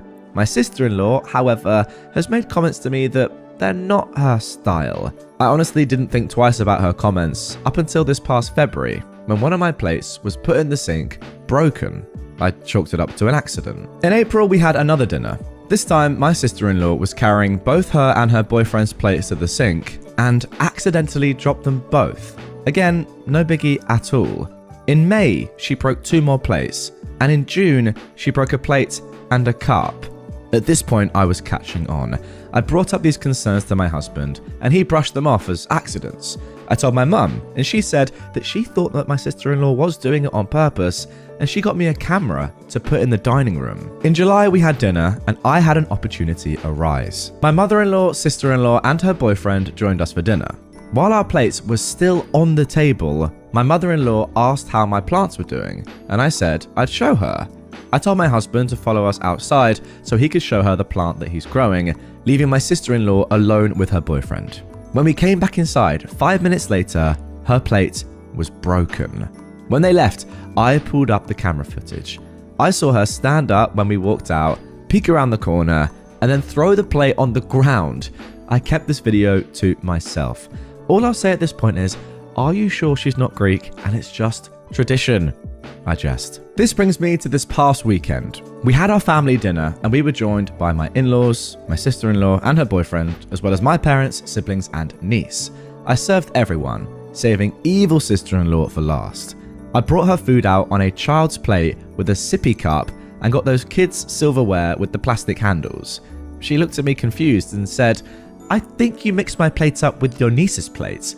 And I said, no. My niece is responsible enough to eat on a grown-up's plate. If you're going to act like a child in my home, I'm going to treat you like a child in my home. She tried to play coy, but I had my iPad ready and I played the video to everyone at the table. She started sobbing. She swiped the kid's plate off the table and stormed out. My in-laws both apologized and offered to pay for replacement plates, but I told them not to worry about it. Despite this, we still had a nice time. When everyone left, my husband told me I was out of line and cruel, but I told him that this has been happening for months and I've told him it was bothering me multiple times. It's Wednesday, he's still being a little cold to me, and I also got a text from my sister-in-law's boyfriend asking me if I'd apologize to her because I really embarrassed her. I sent him the video again and he left me on red. My husband just called me to ask if I was taunting her boyfriend because his sister called him crying that I was. Now, somebody has asked in the comments down below, inquiring minds need to know, why would she break your plates? Because she doesn't like to eat off something that's not her style? Yeah, I agree. That is one of the weirdest things I've ever heard. How can you have a style of plate that you like or dislike at someone else's house? Opie replied, I would like to know too. I'll probably never get a straight answer though. My husband apologized, and now we're bouncing back and forth off of the whys, and we're kind of circling around to the boyfriend. My in-laws say that's when they've noticed a behavior change. She's gotten into trouble since dating him. They act like teenagers. My husband is saying exactly what I was thinking was happening. He's trying not to blame or pin anything on her because she has been behaving differently over the past few months. She got caught shoplifting, and her boyfriend also got caught stealing and went to jail. No diagnosis that I've ever known of, but the family is now saying there could be a deeper issue or possibly a substance issue. Someone else also commented, I'm glad that your husband apologized. What made him come around, if I may ask? OP said, my mother-in-law. At least I'm assuming. She texted me that they were on the phone when he was on his way home. That's my bet. I really want to talk to him about all of this, but I don't want to overwhelm him, especially because he's been a little distant. I think the whole thing is overwhelming for him. He told me his sister called him 4 times. I'm keeping it low-key for now, but I'm going to try and get some answers about the plate breaking. All right, then there we go. Quite a long story. The good thing about r/TraumatizeThemBack is that you do get some short, fun posts. I don't know if fun's the best word there, but snappy little ones that you don't have to concentrate on too much. And then you get some longer, more in-depth ones like this. I just want to know what is wrong with the plates. I really do. How can the style of a plate have that much of an effect on someone's life to the extent that they want to break them? I mean, absolutely insane. Shout out your mother-in-law, by the way. Like, what a goat. Saying, you know what, I know what's going on here. Here's a secret camera. Set it up. Let's watch this back together. Oh, actually, it was your mum, wasn't it? But still, I feel like your mum and your mother-in-law both did well here. Your sister-in-law, less so. I do kind of feel like your husband, though. It took a lot of convincing here. When she'd broken 6 or 7 pieces of heirloom china, yet, apparently, according to him, you're in the wrong for embarrassing her. Where's the logic there, my friend? I mean, yes, it's good that he's come around, but it should not have taken him that long. Mother tries to spank teenager and regrets it. I'm well into being an adult today, and this is a story of how I stopped my mother from ever spanking me again. My mother has always been fond of physical punishment. She's a pusher, slapper, hit with random objector, and a spanker. I got spanked a lot for things I did, and things that she perceived I did. She spanked me well into being a teenager as well. I was 16 or 17 at the time, and my wet towel from showering was on my bed. My mother always lost her mind over not hanging a towel properly, and frankly, this was a mistake I made often. She came in while I was dressing, saw the towel, and she immediately grabbed and spun me to start spanking. I'll never know what devil took over, but it was a devil that had been needed much sooner in my life. Instead of crying out in pain, I said, and I can't quite believe I'm about to do this, guys, but I will, and I'm going to give it my all here. Oh!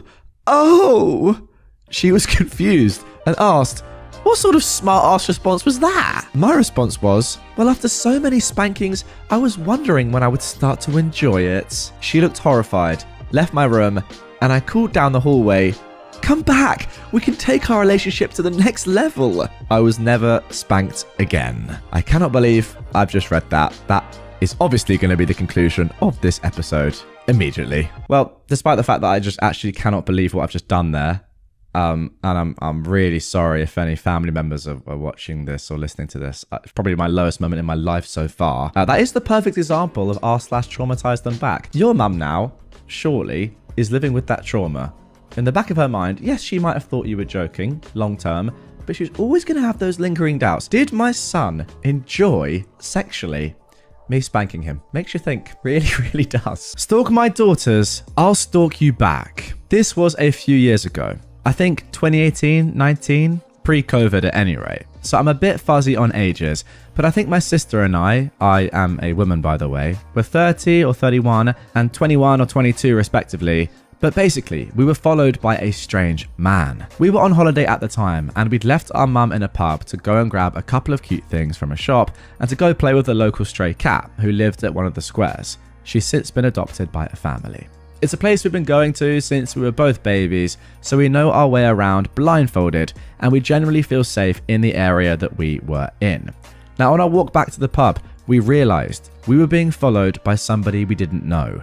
He wasn't being subtle about it, so we walked a different way to try and throw him off before going back to our mum. As you may imagine, this was extremely alarming to us, particularly because we were in a foreign country. Our friend who owned the pub offered to call the police on the guy, since he was still obviously loitering around the corner. My mum, though, had a different approach. She was a formidable woman who didn't take any nonsense and was fiercely protective of her daughters.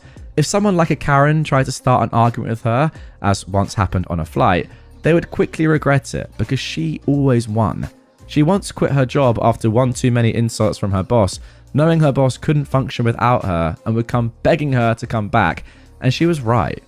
So my mum decided to stalk this strange man back. My sister and I decided to follow along because it sounded intriguing. We watched as he tried to hide behind trees. It did not work, and eventually got so uncomfortable with my mum's relentless pursuit that he fled across the main road, and she pursued him even then until he was finally gone from our sights. That is amazing. I mean, this is just brilliant. It's absolutely comical in my mind. I just want to see this happen. This has to be turned into some sort of skit or something, or some sort of episode on a comedy show. I mean, it's just so good. What a great way to just completely unnerve someone and hopefully make this man realize that what he's doing is so creepy. I mean, it is also illegal, but just mainly just so weird. Like, what is going on? Your mum, by the way? Absolutely legendary. I hope she haunts this man for a very long time, and to be honest, I mean, might as well keep up the stalking. It's so funny. Deceased father's girlfriend is going down. So this will be a developing story over the next few months. Just getting started. My father passed away 3 weeks ago. He was a hard worker, into real estate, and a man of means. He has 7 properties, 5 cars, and liquid cash. His girlfriend that chased him down 9 years ago was his carer until death. In the last 2 to 3 years, she began to isolate my father from his 4 kids. She'd attempt to keep us out of the home and stand at the door and say he was sick. We would push our way in, and he never rejected us. I think we all know what she's trying to do here. November 4th last year, I went out of the blue to his house, and he was lying there, dying. I took a video. He was septic and wouldn't have made it through the night if I hadn't found him. I sent him to the hospital. He went back again a week later and was placed on hospice. This female dog, I've since found out, deleted my number from his phone. She then got him a new phone about 2 weeks before he died to confuse him so he wouldn't know how to use it. He asked my siblings and son for my number 3 times to call me before death, and he never called. Oh my gosh. I suspect that she kept him from calling. I must fill in this blank. She drove a wedge between us and talked to me like a dog from November to December when I went no contact. I sent a letter expressing my hurt and that I loved him. She presented an electronic will, leaving her everything. Now, e-wills are not valid in my state. She sent a text from his phone to hers back in January stating that he was leaving her 2 homes. It was in broken English, so I know it was her. Dad doesn't even text, he didn't know how. So, she is losing everything. Her car, the house they shared, everything. I'm even thinking of suing her for mental and emotional abuse of my dad. The car he bought for her is in his name. That's gone. Oh, and she also ranted over his casket at his children and grandchildren, all on video. I'm going to ruin her. Wow. Also, a quick update. We're getting temporary orders of administration over the estate and filing eviction tomorrow. And we confiscate vehicles this Sunday with sheriff escort. Winning. Well, that is amazing to hear. Wow. I mean, the ending for that is great. That is great to see that she's, losing everything. It's just a terrible, terrible case, isn't it? It's a terrible story. Ultimately, though, I do feel like, is there not some form of attempted murder charge here that you could be going for? I know you probably don't want to do this and it's horribly morbid and it's so sad and just very, very, distressing for you and the family. But if you found your dad pretty much dying in front of you, well, you said dying, like he was septic, and it's because of her lack of looking after him, that's the reason why he's in that position, it has to be, then is there not a charge or a potential case for attempted murder there? I don't know. What you've got so far, the temporary orders of administration over the estate, the fact that she's going to be in a much worse place after your dad's death than she was before, despite the fact that, yeah, she clearly was just going for all his money and property in the first place. I think there's more you could do here. I don't know, it's up to you, but I do feel like there's more that could be done. Let me know in the comments down below. Is attempted murder not on the cards here? I'm not sure. Let me know. Annoying middle school attendance lady. Years ago, I called the middle school attendance office to have my 2 boys sent to the office so I could take them out of school for a family emergency. The attendance lady was not happy about this and went on a rant about how I should have sent a note with them a day or 2 in advance, and then she would have had them in the office. Now she has to send a student to each of their rooms to get them, and this could take 30 minutes. It's a very old building with no intercoms to each room. Sir, do you understand what an inconvenience it is for me to stop my students from doing an assigned task and have them go and get your children? I was trying to interject, but she wasn't having it. She continued on and on about how all of the protocols are in the student handbook if I would have just taken the time to read it at the beginning of the year. She then finally stopped long enough for me to speak. Mom, you're absolutely right. I'm sorry I didn't send a note with the boys. Now, unfortunately, their grandfather didn't give me advance notice that he was going to have a heart attack this morning. The surgeon performing his open heart surgery didn't give us any advance notice either. We have to leave town immediately. The stuttering and awkwardness was amazing. Honestly, it was hysterical and a great stress reducer while he was in surgery. My dad loves that story. Oh, so he survived. That is even better. Yeah, the word that springs to mind here is just Jobsworth. As I said, I'm very happy that your granddad wasn't actually dead. I thought he was, and then I thought it was going to be an extremely sarcastic response from your dad. Something along the lines of, well, unfortunately, we didn't get advance notice that my dad was about to die, but at least he's still alive, and hopefully he could even laugh at this story. Absolutely insane. I mean, is it that hard to go and get students out of a classroom? Also, just send an email. That's what we did at my school. The teachers got an email and they were on their computers anyway. Or yeah, just send a kid around to go and get them. It's not that hard. And in familial emergencies like this, obviously it has to be done. You just haven't had the right D yet. So, I, a 19-year-old woman, only date femme folks. Sexual tastes are a bit broader. Much to the support of most of my family and all of my friends. The friends of my friends, not so much. One of those friends, unfortunately, had a Klingon in their circle. A jerk we'll call Bill. Bill has certain views on relationships and women, and is not very happy with queer people.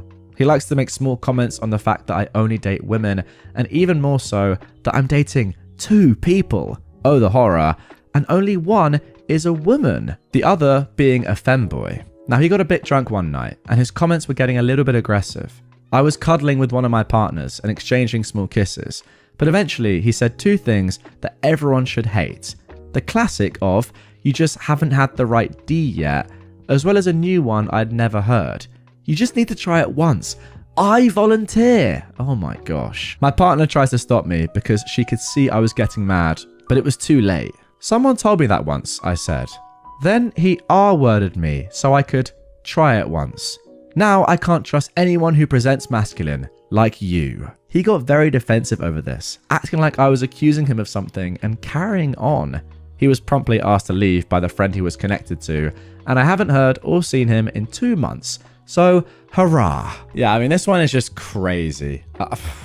Absolutely crazy. Who in their right mind would ever say something like this? It's just insane. What are you supposed to even do in response to this? I mean, you didn't have to say what you did, but I'm kind of thankful that you did.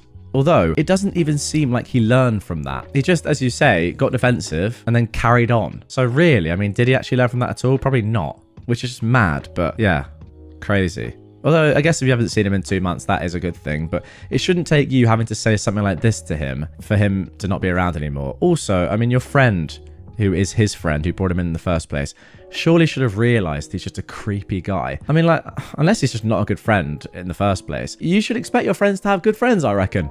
I mean, it's not up to you, but if they are in your same or similar circles, you can't be expecting someone like this to be knocking about. I mean, it's just disgraceful. I mean, you could also argue that, you know, how does Bill not know that he's gay? He just needs a good big D, for want of a better phrase, and it'll magically change him. Has he tried it? No? How can he possibly know? Customer asks, I have cancer. What's wrong with you? So I put my wig on the counter. Back during the mask mandate, I worked in one of the big brand jewelry stores commonly found in shopping malls. On this boring day, it was only me and my assistant manager. We'll call her Lisa, working. In the afternoon, a man, probably in his mid-30s, comes into the store. I do my usual greeting and get ready to work with him when Lisa clears her throat and pulls on her mask a bit. I didn't even realise that the man wasn't wearing a face covering, so I politely offer him a mask so I can help him. Of course, he goes on a rant, saying he knows his rights and the usual mumbo-jumbo we've all heard. I tell him, I'm sorry, but I have a weak immune system and I can't risk getting sick. This earns me a grunt and him snapping at me, I have cancer. What's wrong with you? I give him no answer and take my wig off and drop it on the counter in front of me. He sputters and tries to apologise, saying he didn't know. He then decides to tell my co-worker and me, both early 20s females, about his testicular cancer, talking way too much about his naughty bits for our liking. I guess that was his way of trying to diffuse the awkwardness and shame. I've walked to the other side of the store and my co-worker dealt with him. At some point, I heard him say to her, I'd ask what kind of cancer she has, but... Now Lisa and I share a knowing look. I never actually said I had cancer. My hair fell out when I was a kid and never grew back. That's all it is. No sickness, just my immune system being stupid. Oh wow. Eventually he buys an engagement ring and scurries away. I've honestly never seen a customer walk out so fast-paced. Lisa and I crack up laughing once we thought he was out of hearing range before going back to being bored on a slow day.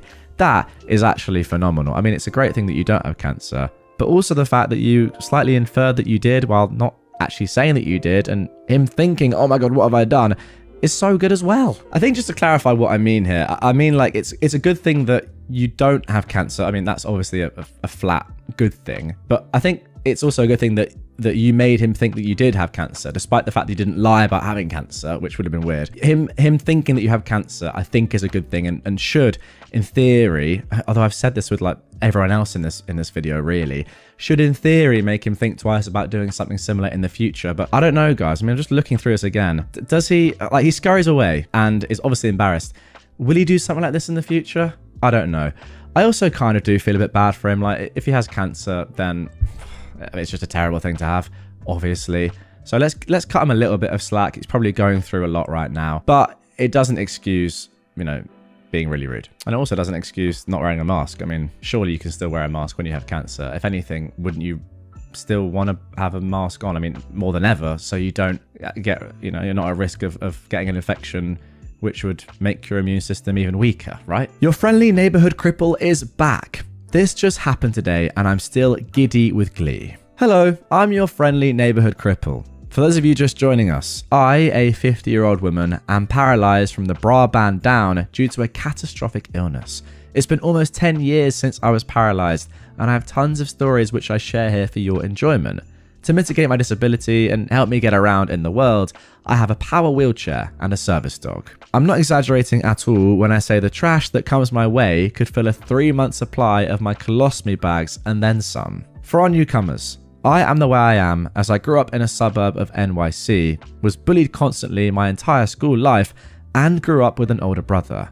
He and his friends made my life a living heck until I honed my sarcasm, sharpened my tongue, and learned to think quickly to give as good as I got. Usually, I ended up turning it around and making it worse for the person who insulted me. In addition to all of this, my husband and I recently moved from our lovely New York adjacent suburb to North Carolina. It's a lower cost of living, I still get excellent medical care, we've got a house that's fully accessible in a lovely neighborhood, etc. People here say things to you in a sickly sweet or very kind voice, but what sounds like a compliment is often an insult. Now that you're all caught up, on to the story. Today we went to Costco. My hair is a gorgeous dark purple, and as my service dog Cap and I are wheeling around, I see a shirt I like. I go to look at said shirt. It was one of those super soft casual cuts in an amazing shade of green.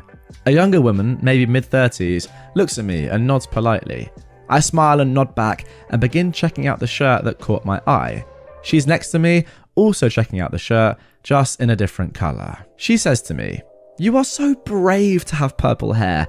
I could never do something like that," in that, "oh, bless your heart" tone. "Oh, no," I replied. What's brave is a woman your age wearing that. A vague gesture to her clothes. What's wrong with it? Well, those jeans are definitely a choice.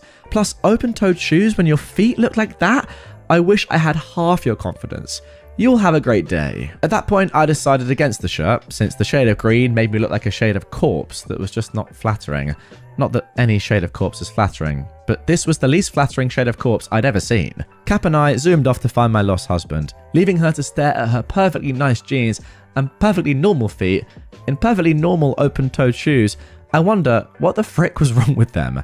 And probably wonder why a woman in her mid-30s shouldn't be wearing perfectly nice jeans with a perfectly nice sweater and perfectly normal open-toed shoes. I'll be living rent-free in her head for a long, long time. Until next time, because there's always a next time. Your friendly neighborhood cripple. Now, just some more info to add. Several people have raised the question if she was actually complimenting me. Sadly, friends, she wasn't. Her tone of voice was the one reserved for very stupid dogs, very stupid husbands, or very ugly babies. That saccharine, false sweet tone that indicates disdain behind what would otherwise be complimentary words. Like calling your dog brilliant because they started themselves awake by farting and give their butter look like it betrayed them. Now, I am guilty of that last one. Peggy does it regularly. And everyone, it's hilarious. Yeah, that is fair enough. I was kind of thinking, are you sure she's not actually complimenting you? But I guess when you're in real life, when you hear the tone, you would know if someone's being sarcastic. All right, guys, let me know in the comments down below, because this is the first time I've ever come across this user. And I've got to say, from the style of writing and just the general tone, I love this person. And I want to read more stories from them about similar sort of things that have happened. I can't quite believe I've not seen a story from OP before, but I don't think I have. Comment down below, do you want to see more from this user? Because I reckon, I've not had a look, but I reckon they've got loads and loads of posts that are probably equally as funny as this one. I mean, on this one, just well done. Well done. It's an unnecessary comment from anyone to ever comment on someone else's appearance or style when they're just strangers. So yeah, you just shut her up instantly. It sounded like you just clapped back right away. And you're so right. It makes it better that she's wearing normal stuff that probably looks pretty nice. Because now she's going to be second guessing probably her entire wardrobe and thinking, oh my God, what did she see? What can I not see? Why did she say this about my jeans when they're actually completely normal? It's so good.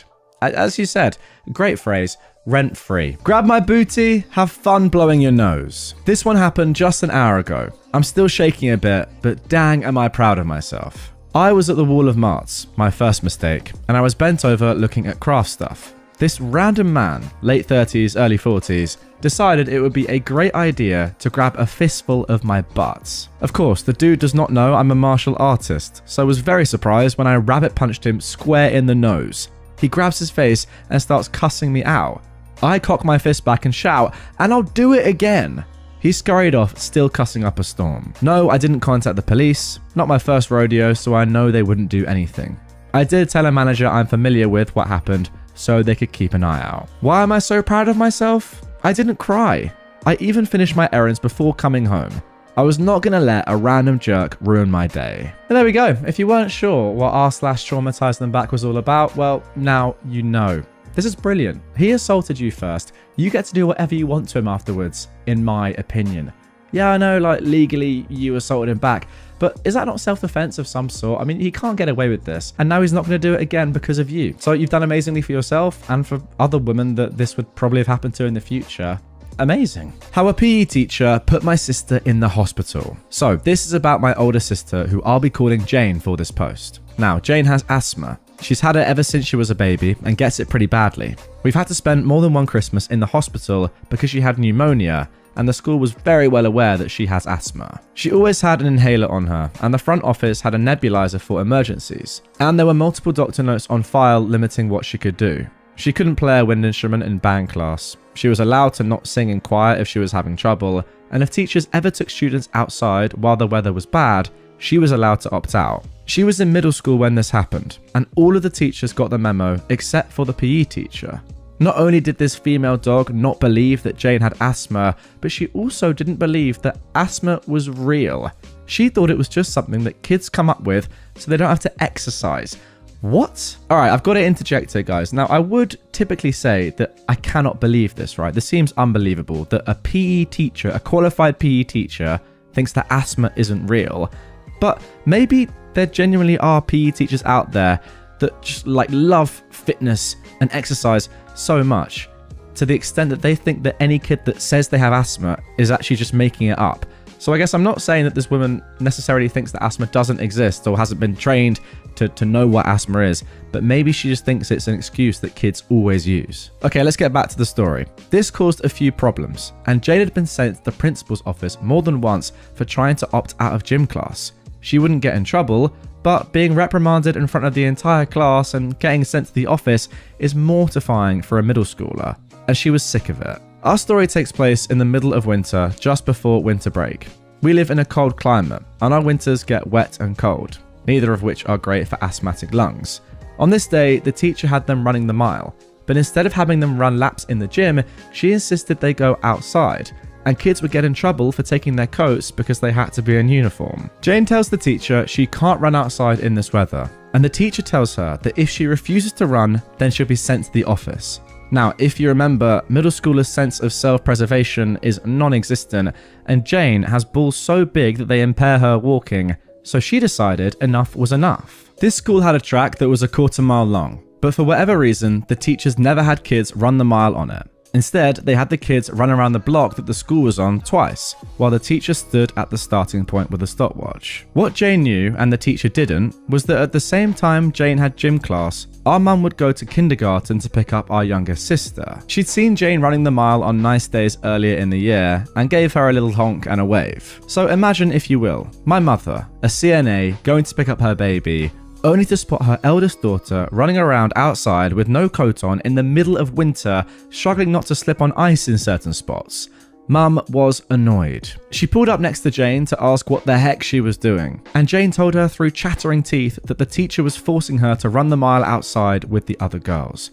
Mum told Jane to get into the car and drove around to the front entrance to rush her into the office, demanding they call an ambulance and get her a nebulizer for a breathing treatment and something to warm her up and get her circulation back, as she was literally turning blue. Jane was hospitalized. The school had to pay for the ambulance ride, pay for the nebulizer medication, and pay for the hospital stay. Mum chewed out the principal and the teacher, then the doctor did the same. The teacher was suspended and put under review, but for whatever reason, she didn't get fired. However, she did learn not to ignore doctor's notes in kids' files, and there wasn't another incident like that in the 12 years it took for all of our siblings to finish middle school. And Jane continues to have the largest balls I've ever seen. Why is it always PE teachers, guys? That's my question. You just hear about them a lot. Everyone's had one bad PE teacher who just forces kids to do things that they don't want to do, just for no real reason. And I feel like I've seen at least 2 or 3 stories like this, or similar to this, over the years. Now, yes, not necessarily have they had this level of revenge, which was excellent to see. But, you know, on like Entitled Parents or Entitled People, you hear about teachers like this, PE teachers to be precise. It's pretty crazy that she wasn't fired, by the way. Like you've said at the end there that she did learn not to ignore doctor's notes in kids' files. Is that not the number one thing to like do as any teacher, is read those files and know exactly what is in them? Surely. Like, yes, the point is to educate, but first and foremost, it's to keep the child alive, isn't it? Like, when they're in your company, you are their carer. That's insane. But yeah, shout out Jane for saying, you know what, I'm done with this. I'm just not doing this again. And shout out to your mum as well. You've lost weight. You look great. Slight backstory. About 7 years ago, I was forcibly moved out by my father. And after my mother tried to guilt trip me into dropping the associated court case, we went no contact for a while. She and I are on good terms now, but it took a while for us to get comfortable meeting up again. And this interaction occurred during our first meetup after that point. Because of how much this had affected my life, I'd been between jobs for a while and was severely struggling with the poverty of very abruptly having to fend for myself on top of the mental issues caused by the incident. Suffice to say, I was really struggling to have regular meals and was definitely not at 100%. It had been close to a year since she'd last seen me, and due to this intense poverty, I'd naturally lost close to 30 kilograms, 66 pounds since then. I was slightly overweight before and was now just slightly underweight. Don't worry, I wasn't skin and bones. Now, Mum was trying to be friendly, and I'm sure she did sincerely mean it as a compliment when she said, "You've lost weight, you look great," as she's also struggled with her weight a bit. However, I was still quite bitter and uncomfortable with seeing her again after the stance she took, and it wasn't exactly intentional weight loss. So I looked her in the eyes and said, "Thank you. It's from the malnutrition since I can't afford to eat properly." Guys, she went frickin' silent. I don't think she looked me in the eye for the rest of the meetup. I would never be so bluntly rude to her now since we're on good terms, but she really needed the reminder of how bad my life had become because of the incident. At least she bought me a F ton of groceries afterwards because of it, so I had some proper food again for a while. Yeah, I mean, that's a good thing, I guess, but she can't just like buy some groceries for you in the short term and that makes up for everything that's happened in the long term. I don't know what the incident was. Obviously, we don't know what forcibly moved out by your father means, but yeah, depending on the age this was or what happened, I mean, who knows if it's legal or not, but yeah, losing close to 30 kilograms by not being able to get, the sufficient food that you need, whether that's the quantity or quality, whatever, or other stuff, from the emotional abuse perhaps of what happened. 30 kilograms is nuts, given you were slightly overweight before. Wow. Like, it's not as if you were, 200 kg and lost 30 and you're still overweight. Yeah, mental. But I'm glad that she now probably realizes what has happened to you, but then surely she should have realized that anyway. Shouting, "I'm 15, you pedo," at every guy who harasses me on behalf of younger me. I just found this sub and wow, I love it. I thought I'd share something I've been doing for a few years, which I think this sub will appreciate. I used to get harassed as a young teen, a heck of a lot, because I dressed alt, and therefore men think you're not a person, but a walking goth sex doll. I also worked in the biggest alt market in my city, and we would get so many guys in there just to harass young girls or try to manipulate them. I would try to be a cool aunt figure to these girls and guide them, showing them self-defense, etc. But honestly, the problem seemed to be getting worse and worse. One day, after I'd had to deal with a 14-year-old crying on me because a stranger said he was gonna finish in her hair, I was walking home from work and some guy started shouting the exact same thing at me. Now, I'm pretty lucky in that I don't look much older than I did at 14 or 15. People already said I looked 18. And in that moment, I had a wonderful idea. I turned around and screamed, "I'm 15, you freaking pedo." The friend I was with got the memo and joined in screaming pedo at them. At that point, we'd been walking through the busiest square in the city. Pretty soon other people started paying attention to what we were screaming and joined in till there must have been 20 plus people shouting at the guy with easily 200 others staring. I've never seen someone poop it so quick. It was absolutely hilarious to see him go from feeling so big and powerful to so scared so quickly. He legged it off and dived into a taxi, clearly scared that if he stayed, an angry mob would form around him. It was brilliant. I still do it to this day when I get harassed, if there's enough people around for it to work, and some of my friends have joined in too. Hopefully before too long, the message will spread around them and they'll all become too scared to harass anyone. Well, you know what, OP? I actually think you're doing the right thing here. Yes, obviously they're not pedos because you're over the age of 18, but they don't know how old you are. So yeah, they're running away because they have no idea, and for all they know, you could be under the age of 18. And what if you were under the age of 18 but didn't say anything? It'd be terrible. So yeah, again, kind of like the first story, you've stopped this person from doing this again in the future. So yes, although you're telling a white lie, it's for the good of humanity. Have you ever sucked a D? There was a guy in my small animal care class back in high school who would always ask questions about my asexuality in a condescending tone. You know the ones. How do you know you're asexual if you've never had sex? Are you sure you just haven't met the one yet? How can you be dating, insert my partner's name here, without sex? So you're just fine with being a virgin forever? Almost every day while I sat with our class chickens, I was interviewed on what I do with my parts. His favourite of the questions was, how can you be so sure you're asexual if you haven't had sex? I tried to explain to him multiple times that I didn't need to have sex to know that I was asexual, that it's a thing you feel, or in our case, don't feel, like how someone would know how they felt about being with men versus women, or anyone in between. I used all the analogies I could think of, and he just wouldn't stop. One day, I had enough. Without thinking, I yelled, "Have you ever sucked a D, Mike?" I've never seen any person so shocked, like he'd just been told something that would forever change his trajectory of life. What? Have you ever had homosexual intercourse with a male? No. Well then how can you be sure you're straight then? Huh, Mike? Stammering, he repeatedly insisted it was because he felt such a strong attraction to ladies that there was no possible way he could be gay.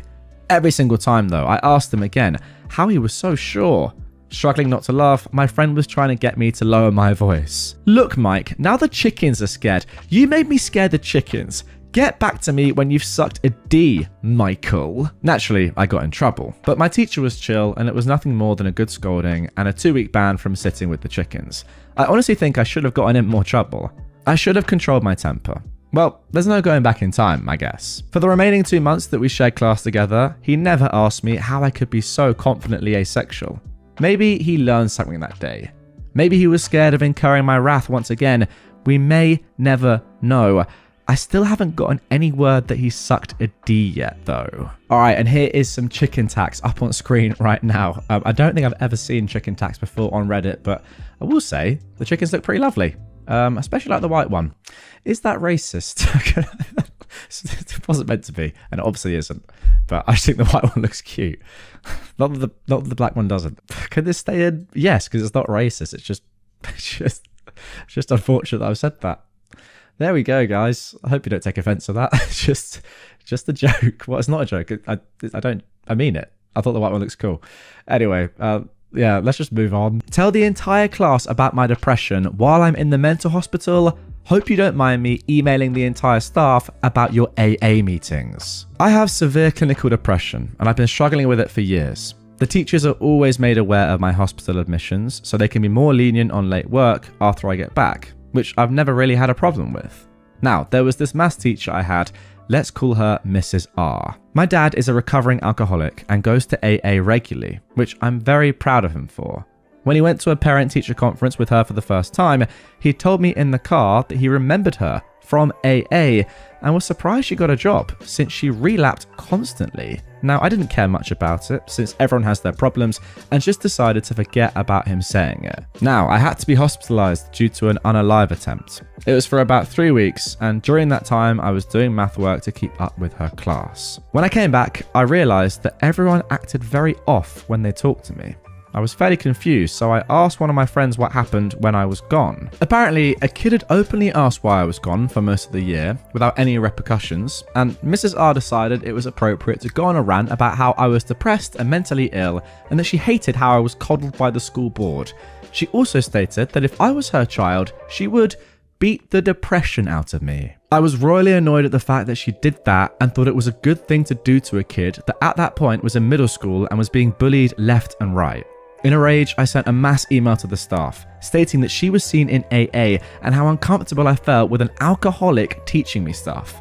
Following this, she was terminated because not even the administration knew about her addiction and thought that it wasn't safe for her to be around children. Now, just want to make sure, OP, that you saying following this she was terminated, does that mean she was shot and killed? I hope it does. I fear it doesn't, but yeah, I feel like that is the only reasonable outcome here, is that she was shot on sight. Because the things that she's doing here are a disgrace, and yeah, it is kind of weird that her school wouldn't know about her alcoholism and her alcoholic past, but maybe she just hid it. I mean, that's, I'm sure, what happened, which is crazy to be an alcoholic that isn't recovered and is still, well, relapsing constantly, according to your dad. But yeah, having that person around children is crazy. Yeah, you did the right thing once again. To be honest, it doesn't really matter that she is an alcoholic or goes to AA meetings or relapses, whatever. Like, the fact that she's disclosing this to her class, your classmates, and then saying all this stuff that she said, like, it is absolutely ridiculous.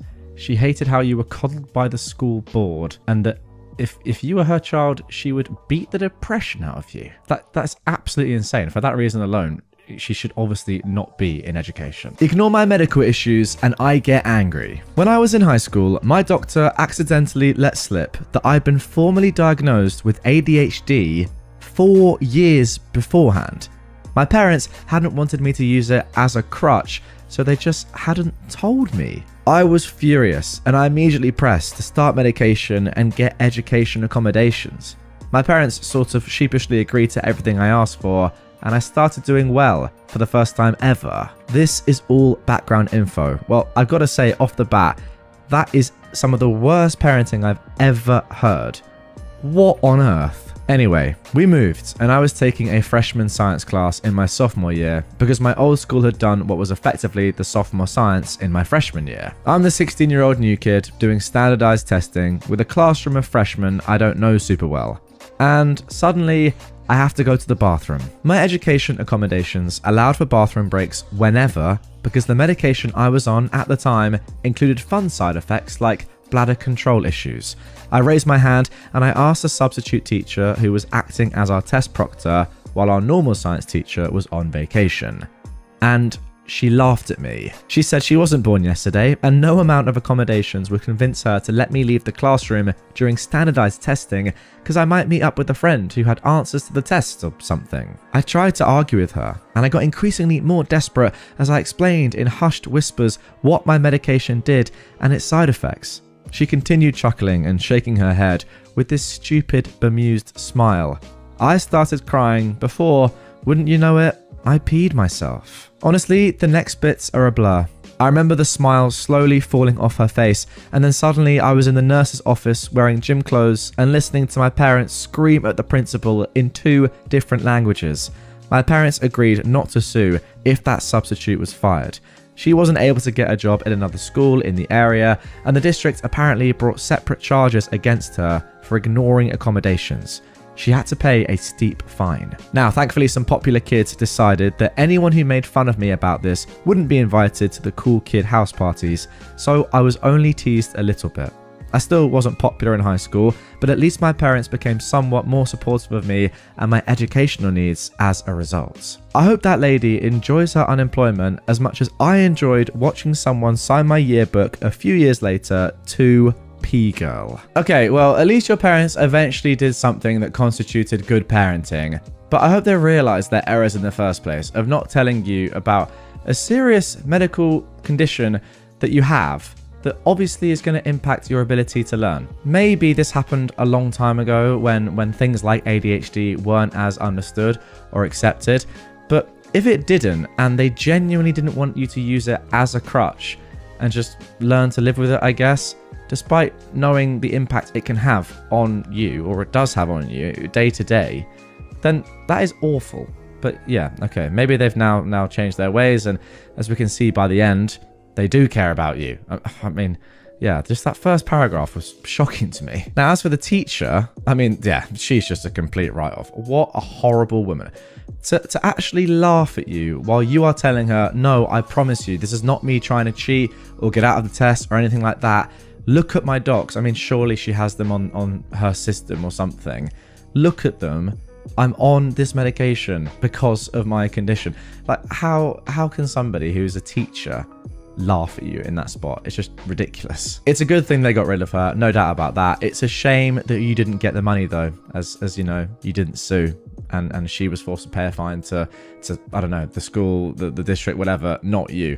I feel like you deserve some compensation for such a horrible thing, and fair play to the kids as well for not bullying you about this. It would be very easy to do so, not saying that they should, but I mean, if bullies are looking for a reason to bully, that's a pretty good one. So fair play to the kids for not doing that. But yeah, I'm sure this moment is going to stay with you and be pretty traumatic for your life.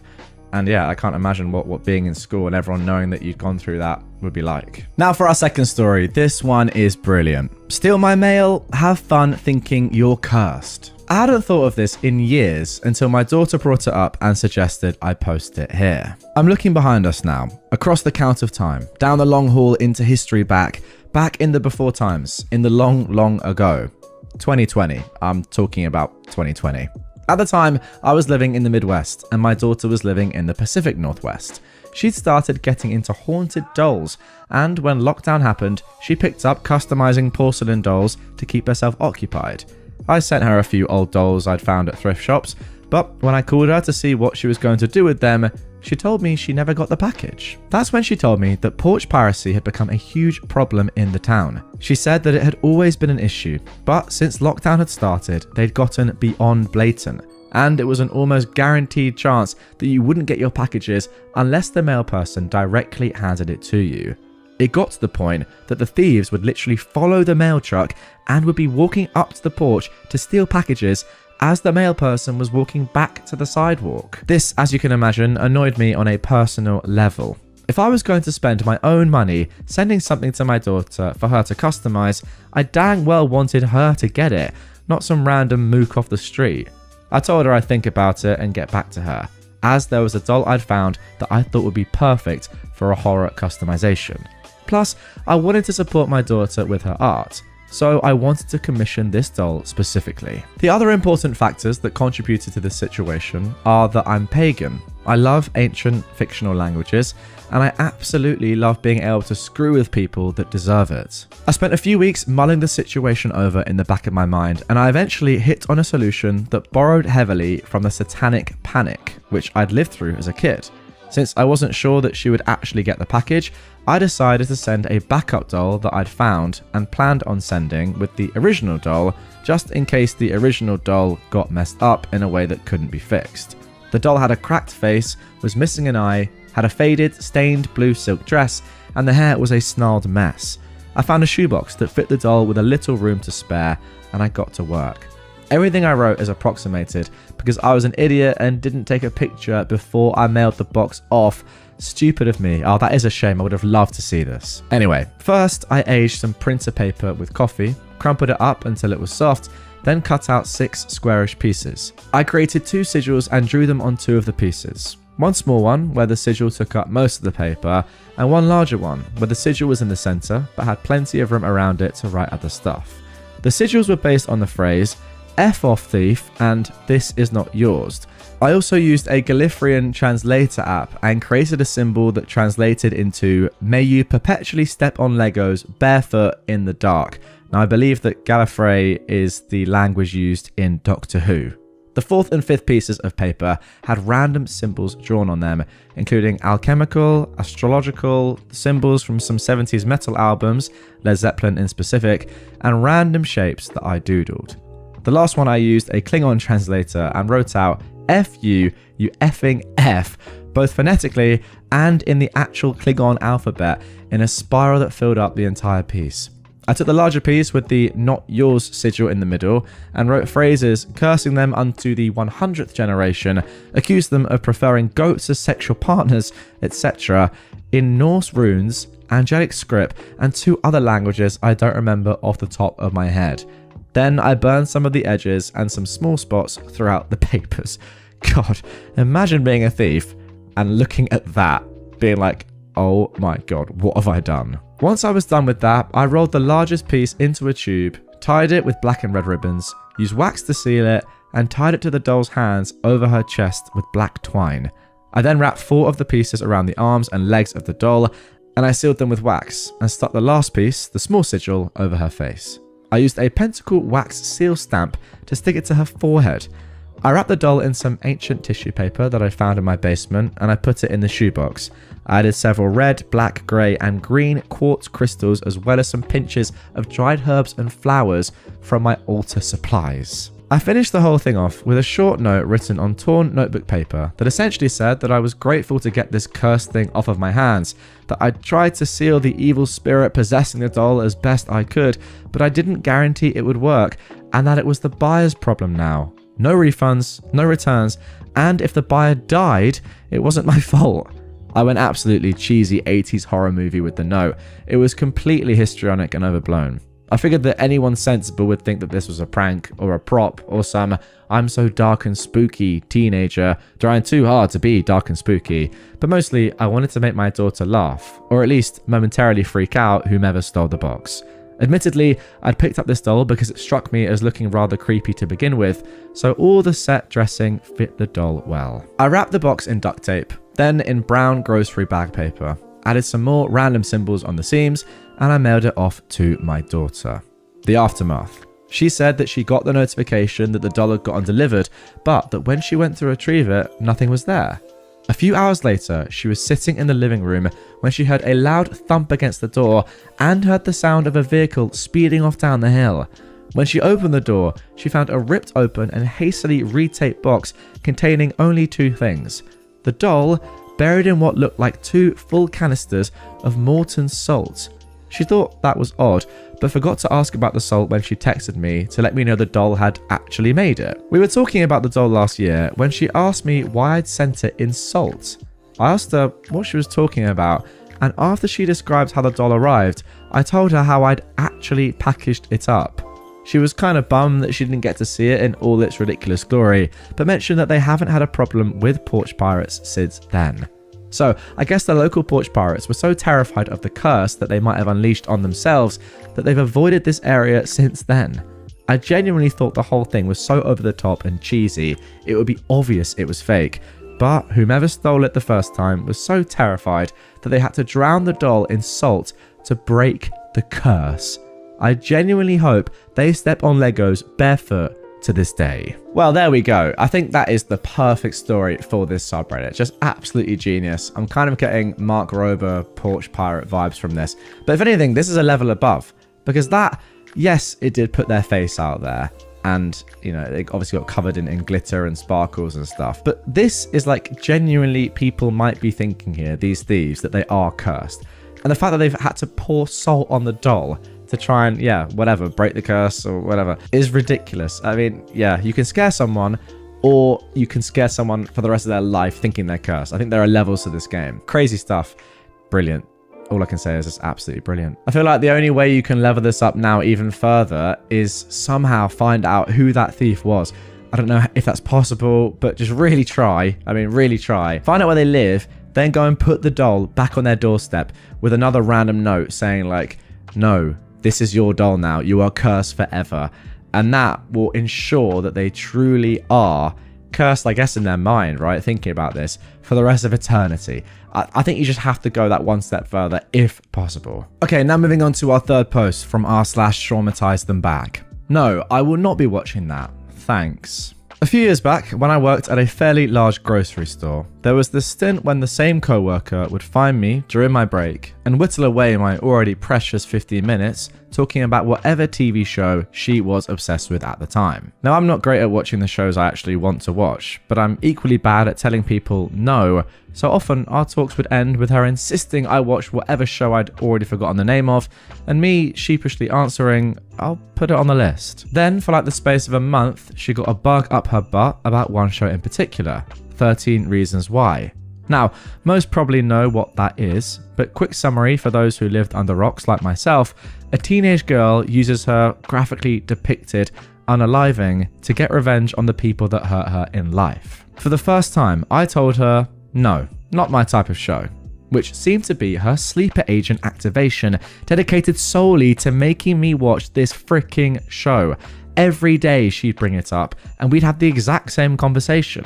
I would ask what it was again because I exercised it from my mind after the last conversation. She excitedly recounts the show and I tell her, no, still not interested, in increasingly firm ways. Finally, I get tired of this game one day and I cut her off in the middle of explaining the show for the millionth time. I put on my most chipper tone and I let loose. Oh my god, you know, you love this stuff so much. I should totally tell you about how I tried to unalive myself last year. It's got all the stuff you love. Assault, unaliving, abuse that I still go to therapy for. Oh, but I didn't try to unalive myself in a cool teen drama kind of way. I just tried to step in front of a train. Oh, I can tell you exactly what it feels like the moment you make the decision to end your life though. That's what you want, right? The more I went on, the paler she got, trying to cut in since I was being loud and pretty much the whole break room could hear. She tried to apologize and act sympathetic to my pain, but I just kept going, giving more and more of the worst details until my break alarm went off. Oh, gotta get going. Thanks for the show, Rec, but I don't think I'm gonna watch. Bye. Shockingly, she stopped talking to me after that, and I finally got to enjoy my breaks. Okay, don't get me wrong. I feel like if I watch a good show and there's nothing sort of massively triggering in it, and I really want someone to watch it, whether it be a colleague or a friend or whatever, I will say, have you started watching that yet? It's really, really good. Trust me. Have you watched it yet? Now, hopefully I wouldn't get annoying with that, but I would keep saying it, you know, at least a couple of times, just to give someone a reminder if I thought they were really going to like it. Now, the difference is here with 13 Reasons Why, and I haven't watched it, I'm going to be honest, but I do know what it's about.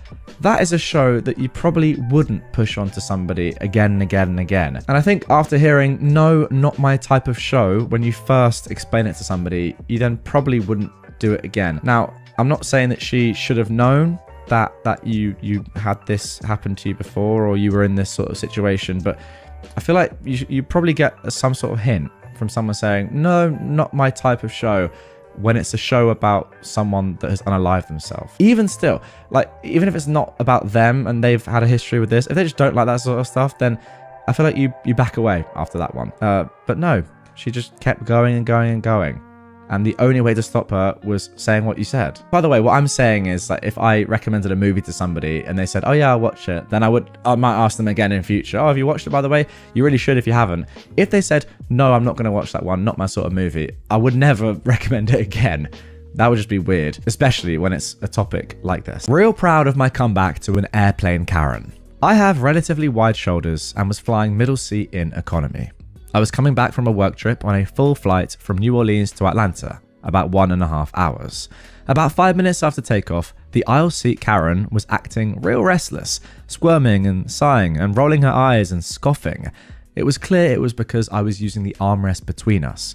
I tried to make as much space as possible for her, but given my size and seat, I couldn't really do much. Then she snapped at me, going off about how nobody is impressed by your muscles. You take up way too much space. No one wants to deal with sitting next to meatheads like you. Blah, blah, blah. So I interrupted her little rant and very politely, but very loudly, replied with, Miss, why don't you simmer down? This is a short flight, and if there's one thing no one wants to deal with, it's a crying child on an airplane. Window seat and folks across the aisle burst out laughing.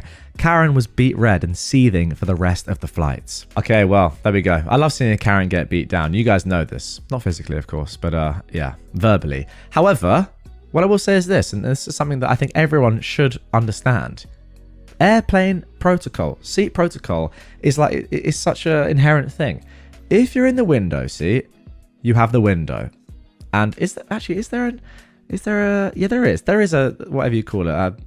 I'm doing the sign on the screen. But yeah, the armrest, the window armrest you get. I can't remember if there is a window armrest. I believe there is. That's yours. If you're on the aisle, you get the aisle, right? Which is better than the middle seat. And you get the aisle armrest. That's yours. And if you're in the middle, because you're in the middle, and that's obviously the worst seat, I think that you should therefore have dibs on both middle armrests. Simple as that. So if she's getting annoyed because you've got one of the middle armrests, or your right arm is on the, or whichever way, whichever side you're sitting on, you're taking one of her armrests in her opinion. I think she's just wrong. And yeah, just because you go to the gym, that doesn't mean that you have to give up an armrest. It's just silly from her. But yeah, great comeback. She asked me when I was due. I told her I was 12 years old. For context, this happened when I was around 16 years old. I've always struggled with severe endometriosis, and an unfortunate side effect of endo is severe bloating or endo belly, usually to the point where I look very pregnant. Even after 2 surgeries, I still get it sometimes at 26 years old. At the time, I was 5'6" and about 100 pounds, so I looked like a pole with a huge bump sticking out. I lived with my parents at the time, which was in a small conservative beach town in Florida. Lots of old judgmental people. Okay, I feel like this might take place with very similar people to the first story. 16-year-old me was walking around Walmart, minding my own business, ironically looking for maternity pants because the bloating gets so bad. A woman, probably in her 50s, walked up to me, placed her hand on my stomach happily, and said, "Oh my god, when are you due? You look amazing. You're so young." Now, this wasn't the first time I've had someone ask me this question, but it was the first time that someone had the audacity to put their hand on my stomach. I stood there for a second, just shocked, and then said, "Oh, I'm not sure. I'm only 12. My mum knows all that stuff about pregnancy." She immediately turned pale, took 3 steps back, and let out a nervous chuckle. I just stared at her, smiling, holding my stomach, as she mumbled something under her breath and walked away. I still try to come up with funny things to say in these situations because it still happens today. No one's ever put their hand on my stomach since that day, but I have been asked when I'm due so many times. If anyone has any good responses to this I could use as a 26-year-old, please let me know. Okay, well now you're at the age of 26, OP. I would say that, I mean, it's unlikely that the 12-year-old thing is going to fly for that much longer. So if you really want to go crazy, I would go for, it's not a baby, I'm not pregnant, it's a very, very cancerous tumor and I'm going to die next week. Depends what you want to go with, like how harsh you want to be, how bad you want to make someone else feel. I will say this, the fact that she's actually touched you, a stranger has touched your belly, is actually mental. Like, you know, comments, maybe you expect that once in a while, but actual physical touch from someone you don't know is so mad. But yeah, I mean, I'm very, very sad that you suffer with endometriosis. You've said down below, a little bit more context, there's no cure for it. The current gold standard for treatment is laparoscopic excision surgery with an endometriosis specialist. Ugh, sounds tough. But yeah, it's up to you. I'd probably go as harsh as I could, to be honest. I know it's a little bit tough, but do you want to make these people feel really uncomfortable? Yes?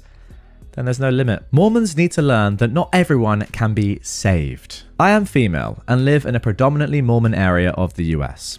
I was a single mother until my son grew up and moved out on his own. I actually grew up and was baptized as Mormon, but I became disillusioned at around 12 years old, and I spent the next 20 years trying to get them to excommunicate me. It didn't work, so I finally resigned. Now, for some reason, the Mormons doubled down on trying to salvage me after I resigned. They sent missionaries to my house more often than others in the neighborhood. I finally managed to scare the missionaries off for 16 years. I suppose after 16 years, that's insane.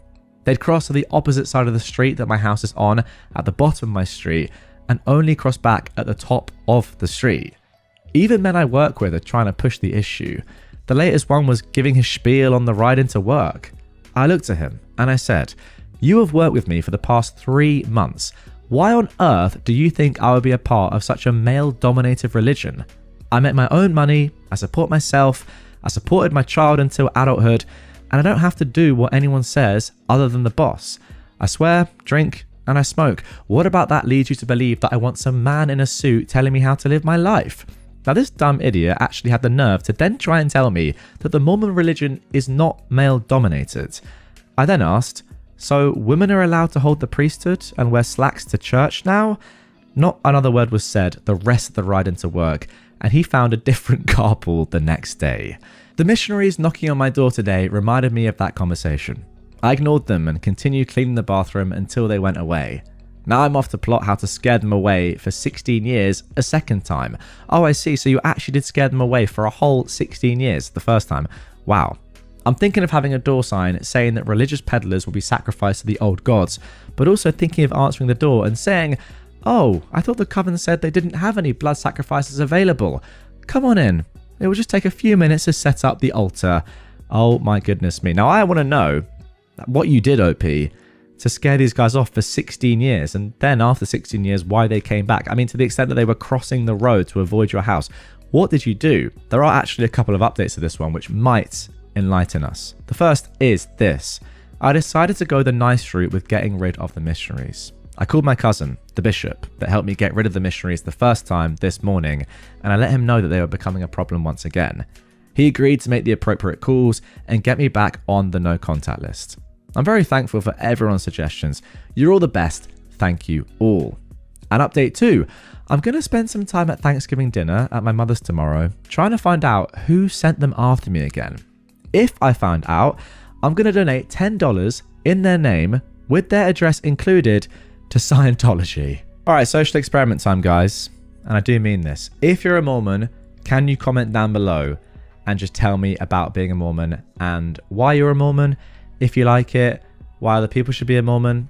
That's it. I don't want to give any more thoughts on this story, but I just want to social experiment. If there are any Mormons watching or listening, comment down below, because I genuinely do want to hear. Well, I don't know. I don't think I've ever interacted with a Mormon before, so I'm just interested in anything. And I will say that people that are trying to convert you again and again and again and again, it's too much. But yeah, I'm interested. Comment down below if you're a Mormon, and we'll have a conversation. Pharmacist judged my meds. I have severe and chronic treatment-resistant depression, and I have for over 30 years. I take 30 mg of an antidepressant, which offers just enough relief that I don't KMS, while my doctors and I continue to look for other, newer, or more effective options.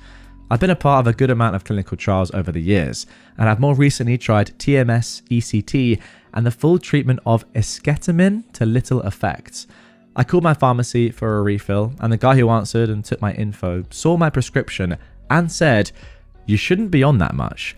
The limit is 20 mg. I can't send in this request." Now, it is the limit for some diagnoses, but not others, and he doesn't have my diagnosis info, as far as I know. I replied with, "If I only took 20 mg, I'd be dead by now." Cue awkward silence. He stammered, well, I guess it's between you and your doctor then. I'll just send in that refill request." I just said thanks and hung up. He's not young, he's not new. I've seen him there for a decent amount of time. He should know better, to be honest. Oh, and also, that same med is prescribed for up to 80 mg for another diagnosis. I wonder what he'd do if he saw that prescription, and how many people have had an issue so far. Okay, now this is really bad, because I don't know how it works in different countries, but in the UK, there's I'm sure it's the same in the US as well, but like there's patient like protection, as in only your doctor, I think, is allowed to know what you've been prescribed and sort of, what your issues are. A pharmacist isn't allowed to. The pharmacist obviously knows what to give you and what you've been prescribed. Sorry, of course they do, but they don't know what's wrong with you, what you're suffering with. I don't think. I mean, correct me if I'm wrong here. I don't think they're allowed to know. There must be some sort of privacy agreement in every single country. Otherwise, it would just be a bit weird. But yeah, the fact that this person isn't new and has been doing it for ages and is then questioning what medication you're on, that it's too much, even though it's been sent, I presume, from a doctor to them. It's so weird. I mean, usually I think that the doctor just sends what you need to the pharmacy, then you go and pick it up, and that's it. No questions. You just say your name and you get what you need. This is mad and very, very, invasive, actually. I'm already diabetic. I used to work at a doctor's office where drug reps would bring us lunch and breakfast fairly often, and sometimes coffee and donuts too. I was the only type 1 diabetic in the office. Sometimes, if I'd ridden my bike to work, and OP has chosen to include a bike emoji here just so we know exactly what they're talking about, I would choose to have one of the donuts that the drug reps brought in. I'd check my blood sugar, Google the exact carbohydrate count of the donut, give my insulin, then wait 5 to 10 minutes to eat so my insulin and the sugar would take effect around the same time. But OP, are you allowed to have all that sugar? You've got diabetes, one of the nurses would exclaim. A woman whose desk job did not help her 5'4" self drop enough weight to get off metformin, as she ate her 3 donuts and drank her morning extra large Mountain Dew. I'm allowed. I followed my doctor's orders specifically to have something sugary both before and after an exercise, was my response for several weeks. Finally though, I added, besides, I've already got diabetes. Unlike you, I can't give it to myself. She finally stopped. Well, thankfully, OP, you work in medical care where she can get that burn checked out. I pretended to be gay so that 2 loudly homophobic guys would get arrested. This is a true story that happened a few years back. I'm sitting at a bar, 3 beers deep, with a group of heterosexual guys, I should add, friends that I hadn't seen in a while. 2 guys at the table next to us start using homophobic slurs for no reason, ranting about how gay people are disgusting, etc. Now, of course, we couldn't let that fly, and we asked them if they had a problem with it, and that we were, in fact, homosexual ourselves. The first guy suddenly jumps on my friend, breaks his glasses, and tips our entire table and drinks on the ground. To this day, we believe they were on some kind of drug, as they had a truly weird and aggressive behaviour. The bartender, a 6-foot-tall metal guy with a beard, arrives at the scene to hear, "This guy just jumped us because we are gay." The guy keeps being aggressive. The bartender immediately breaks his nose with a punch. The police arrive at the scene, the bartender corroborates our story, and the police arrest both guys. We had to testify at the police station so that my friend would get his new glasses reimbursed. We kept the same story all night, so the 2 guys got a hate crime charge. Well, there we go. A pretty chaotic start to this episode, but goodness me, that is the justice and the outcome that we all wanted to see. I mean, yeah, I completely agree with you. it would be very strange if these guys weren't on some sort of drug. I mean, the way they've acted there is just absolutely insane. I mean, being homophobic is one thing, but then jumping on someone who says they're gay, maybe they just are like that, and I know people like that do exist, but that seems a little bit extreme. Nonetheless, though, I can't believe people like this do exist, and thank God that they're getting charged. I would actually love to know, and let me know in the comments down below if you know. What can I expect? What can we expect these people to get charged with? Like, are they going to go to prison? Are they going to have to do community service? Are they just going to have to pay a fine? Will they kind of get off? I have no idea. Let me know if you know in the comments down below. Whatever the punishment is, it should be worse. Let's move on. Made my racist co-worker uncomfortable after he made a joke? Oh well. I am a 23-year-old woman, and I've been at my job for about a year. I'm one of the youngest in my department, and one of the few women of my background. I usually ignore workplace banter. But one co-worker, Stephen, who is 34, has a habit of making subtle comments that don't sit right with me. At first, it was small things. He'd ask where I'm really from, or joke about how I must be great at handling spicy food. I never made a big deal out of it. But last week at lunch, he decides that apparently I am lucky they probably needed to hit their diversity quota. I'm guessing he always does this sort of thing, because everyone let out a good old chuckle. I almost hesitated. Then I let it go, and I said, maybe, but it's crazy how I got promoted so fast, whilst you've been in the same role for like 10 years? Maybe they have a quota for that, too. I'm guessing everyone got uncomfortable because the room went dead silent. You could hear the clock on the wall almost. Stephen looked at me like a kicked dog and said that he was just joking. I didn't really care to hear it, so I just smiled. Later, my manager told me that Stephen felt humiliated and that I should have been more professional. I said I responded the same way he spoke to me. Yeah, Stephen, feeling humiliated, and you should be more professional in the office. Look in the mirror, mate. Go into the gents and look in the mirror. What are we doing here? Stephen said that he was just joking with you. Well, why didn't you just say to him, I'm just joking with you, man. How do you like it? Ridiculous. Absolutely ridiculous. Also, it's not really that he's just joking, is it? Because it's just racist, like, or xenophobic. I don't know exactly what your background is, but I can probably guess from what he's saying about, you know, where are you really from and handling spicy food, that it is just disgustingly racist. So it's not even joking in the first place.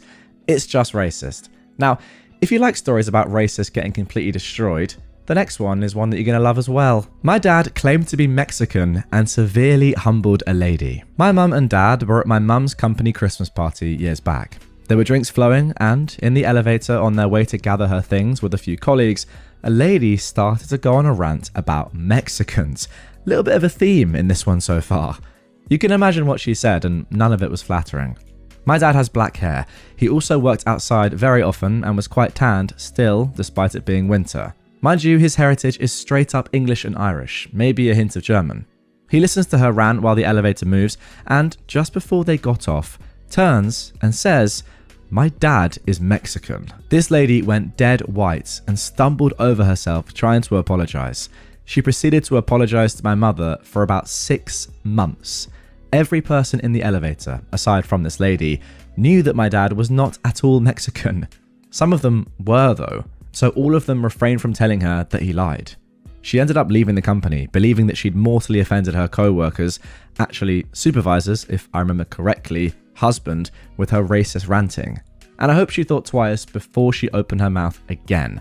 I don't think she should have had to leave the company there, guys. I think she should have been fired. I'm sorry. Doesn't matter if anyone's Mexican or not. Someone should have reported her. That's crazy. Now, what's great is that people in the comments here are saying, as a Mexican, your dad is officially an honorary Mexican now. So he's doing the God's work, and he is standing up for Mexicans and also just minorities in general that do suffer racist abuse. Just like this, once again, just pure xenophobia. I don't really get why people like this exist, and I'm sorry, I've got to double down. Like, it should not take someone to be a fake Mexican to get this lady to leave the company. And it shouldn't take her to leave the company. Like, anyone in that elevator should have just said, you know, this is what just happened. One person corroborates it. I mean, ideally everyone, but all you need is one person. And surely she's gone. Like, you can't have someone like that working at a company. It doesn't matter how good they are at their job, like, at all. Or if anyone Mexican was in the lift or not. It's just racism. Get her out of there. It's actually pretty disgusting that she left seemingly on her own terms. ridiculous. Also, why was she just upset when she got caught? Like, so pretty much, if there had been no Mexicans in the elevator and everyone would have agreed with her and said, yeah, you know what, you're so right, man, we hate them, she would have been like, yeah, we do. I hate them. But no, because one person was actually Mexican, or at least claimed to be Mexican, she then felt upset about it. What if other people in the elevator weren't Mexican themselves, but, I don't know, had Mexican friends or people they knew that were Mexican? Like, this woman is so stupid that she felt sorry because somebody was Mexican, but didn't feel sorry because of what she said in the first place to people that she thought weren't Mexican. I don't know. Dumb woman, get her out the company. Why does she get to work from home and I can't? At my job, we're supposed to be in the office a couple of days a week. I'm in almost every day, as that's my preference, while others stick to their work from home days quite strictly, which is also fine. But I have one colleague who I work with closely that previously came into the office, but now gets to work from home full time. And I'll add that she is great at her job and a joy to work with. Slowly, it was noticed by a few people that she was never in the office, and they started making comments how it was strange, she was lucky, she must have found a reason for an exemption or has some sort of special arrangement. They would look at me and wait for me to say something negative or complain, but I wouldn't say much other than that she works from home due to personal reasons, as it's not my info to share with others, and she is always available virtually if people need to meet or chat about a project.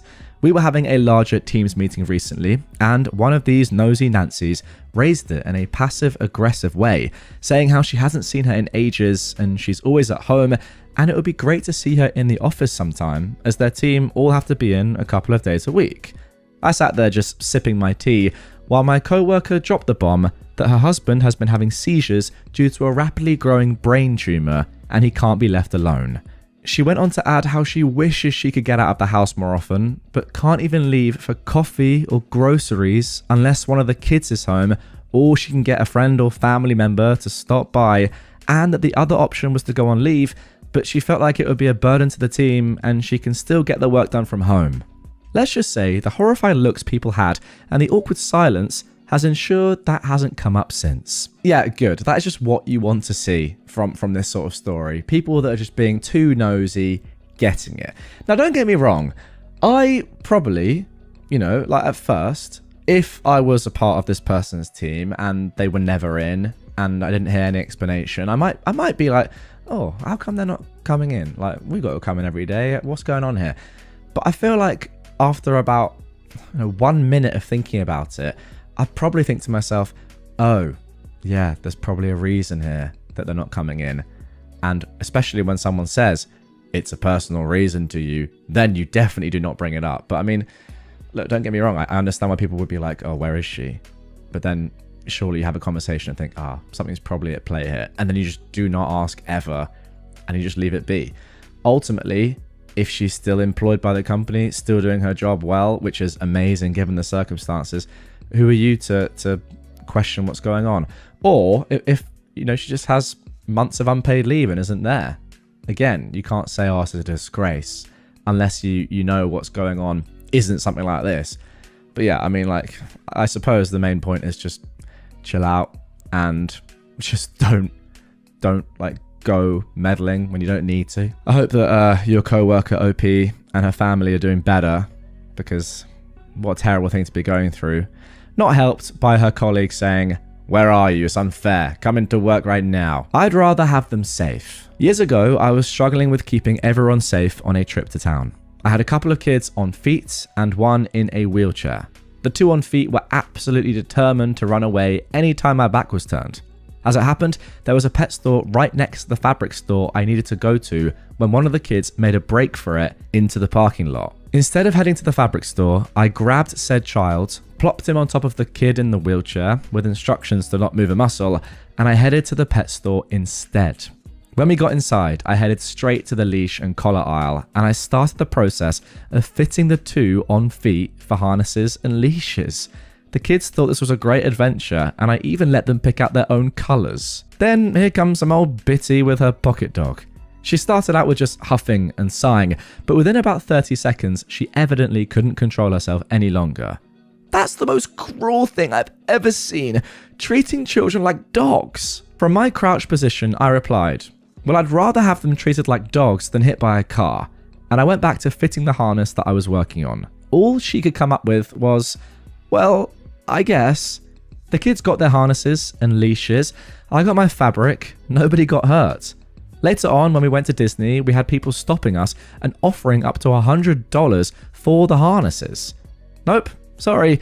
You can hit up the pet store for your own. Okay, what I will say is, reading this story, I was a little bit surprised by the fact that you, OP, went into a pet store to get your kids a lead and a harness. I'm presuming, by the way, that these aren't harnesses and leashes for kids, unless pet shops actually have these things for kids. I doubt they do. However, actually, maybe it's thinking on your feet. Very clever. And as you can see by the people in Disney who were probably like, whoa, that's a good idea. You've done well.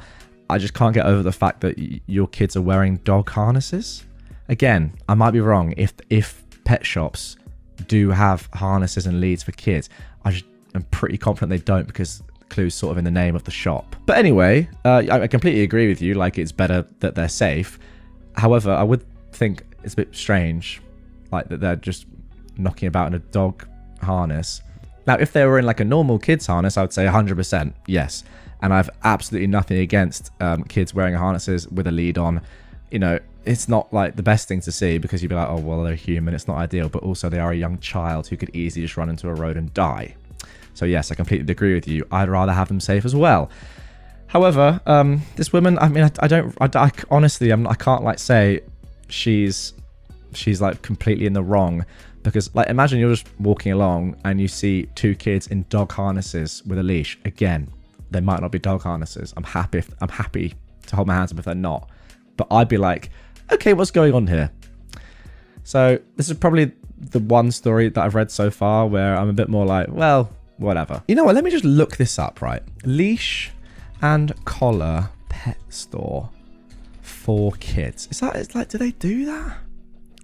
They can't. No, it's all pet collars. I'm not being an idiot here, am I? I guess a kid could wear... This is the thing. Actually, like, is a dog harness... Would it not fit on a kid? I mean, it's pretty similar. You just put your arms through it. Maybe I take it back somewhat. Maybe it wouldn't look that weird. And also, I have to remember this. The kid doesn't have to walk on all fours like a dog. It's a great point there. Anyway, let's move on to the next story. Another post reminded me of my blind friend's story about getting her eyes examined. A friend of mine is BLIND blind, like both eyes removed as a toddler with no memory of vision blind. She has prosthetic eyes for both appearance and maintaining the sockets. I'm not exactly sure what it means, but apparently it can cause problems not having orbs in the orbital sockets. She told me the story of how once she went into her eye doctor, obviously to check on her sockets and other anatomy, not her eyes. And the new to her assistant that checked her in asked her to do a routine vision check. I'm completely blind, she told the assistant. Oh, we know, but just so we can get a proper exam of your eyes, we need a record of your vision. My friend kept insisting she was so very, very blind. The assistant kept insisting they needed the exam to check on her eyes. Finally, fed up, my friend popped out one of her prosthetic eyes and held it out to the assistant and said, "Here, now you can examine it all you want." The doctor was apparently apologetic. I asked why her guide dog wasn't a giveaway. She hadn't brought her, as it was just easier to have her husband take her. I don't know how her needing the assistant to guide her to the room wasn't a hint, but, well, I guess she figured it out eventually. Now, this sort of story I do not get at all, because I would feel like as soon as like you go in to an optometrist or whatever they're called, I've forgotten the word, and you check in or whatever and you say, yeah, I've got an appointment, then they ask for your name, and then surely immediately your information comes up with the fact that you are BLIND and you have two prosthetic eyes. So the assistant knows that. If you're brand new and your prosthetics are really good and you say, I'm blind, and you don't actually actively explain, like, I have two prosthetic eyes, I don't really, like, the assistant can just say what she said and that's all right. Like, you haven't actually, like, when you say you're completely blind, I don't know. I kind of get it from the assistant. Like, she might be like, well, we'll just do an examination for other reasons of your eye, etc., etc. Because completely blind, I mean, that is like, completely is a subjective word. when someone is telling it to you. However, if you just said to them, I have 2 prosthetic eyes, then she would have been like, okay, well, obviously you can't see. However, I feel like it should have just been on your records anyway. The eye test itself would have been very funny, and I kind of feel like you should have just gone through with it and just taken the mic. Like, imagine the person or the assistant or the whatever, the doctor saying, you know, read me that 3rd line on the chart as far down as you can. And you go, what chart? And they're like, the one on the wall. What wall? The one in this room. What room? I don't even know where I am. Because that is how blindness works. I mean, I'm not being an idiot, but I do feel like the assistant asking for just a basic vision test, and again, unless she has the information on her screen in front of her, which she should have done, isn't that crazy of a suggestion? Like, if someone said to me, I'm deaf, completely deaf, and I said, okay, let's do a hearing test, that's not that stupid, because we could be checking for other things at the same time, or like pressure, etc., etc. I'm not trying to let the assistant off. I just think that without the information of I have 2 prosthetic eyes, which you didn't actually say, according to this, it's not the most crazy thing ever. I know you guys would disagree with me on that, and that's fine. I just feel like, just say I've got 2 prosthetic eyes. There you go. Now for our final story of this one. Unsolicited family planning advice didn't get him an answer he liked. A couple of months ago, I went out to visit my parents and some family for the holidays. I took an evening to go and visit my aunt and her husband during our trip. Now, I love my aunt's husband. He's a fantastic and loving dad and grandfather, and has always been one of my favourite people. He's pretty solid in his religious faith, but it translates into love, and he supports their family in a way that I've always been envious of. Both my kids are unplanned, having been told before the first that I couldn't have kids, and then my youngest is here despite 3 birth control methods failing, including a condom, Plan B, and a month of the patch.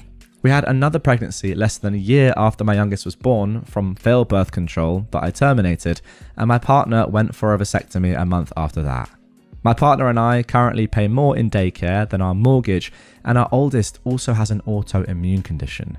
We have no familial support system. We're just barely making it financially and mentally, so we have decided that our youngest is definitely our last. During this visit, my aunt took my oldest to go work on her Lego advent calendar, while I chatted with her husband, Paul, in the living room, and my toddler played with the dogs. We discussed how cute my little one was, and Paul asked if we were having any more. Now, all my family knows how my last pregnancy ended. I'm not ashamed of it, so he actually already knew this before asking. I told him, no, my 2 were more than enough, and my partner is sterile now. We don't have the support or funds to care for another without making the 2 we have suffer. He said, you never know, the next one could be an angel. And I shot back before I could catch myself. Technically, the next one is an angel. Oh, wow. What a line, by the way. That might be one of the best single lines of rebuttal I've ever heard. That just sums up this subreddit so well. Wow. That is just 7 words that are just plucked from heaven, for want of a better phrase, but just pure perfection from OP. Sorry. That is just phenomenal. Anyway, we both had a cringe face for a moment, and then he quickly moved on to a new topic of conversation. I know he meant well because he loves his family and grandbabies. His family is everything to him. But it's like it didn't click that most people don't have a supportive family, and having kids these days is expensive and exhausting, even with support. Okay, and there we go. What a way to end this one. As I said, one of the most generational lines I've ever read, and I don't use the word generational lightly. Phenomenal stuff. Terrible from Paul, like absolutely terrible. The fact that he knew about you terminating your last pregnancy and still said that is disgusting. But also, I've got to say well done to you, because that is such a sensible decision you've made. Like, so many people, I feel like, do not give the required thought to having a child. And even when they've had a couple of children, they think, okay, I'll go again. And you know, you make such a good point about it affecting your children's lives if you have a third one, because you know, you're not going to make any more money per se. So then, you know, 2 into 3, or the money you have for 2 kids is now being split into 3. That's a big difference. And I think if more people acted and thought like this, the world would probably be a better place.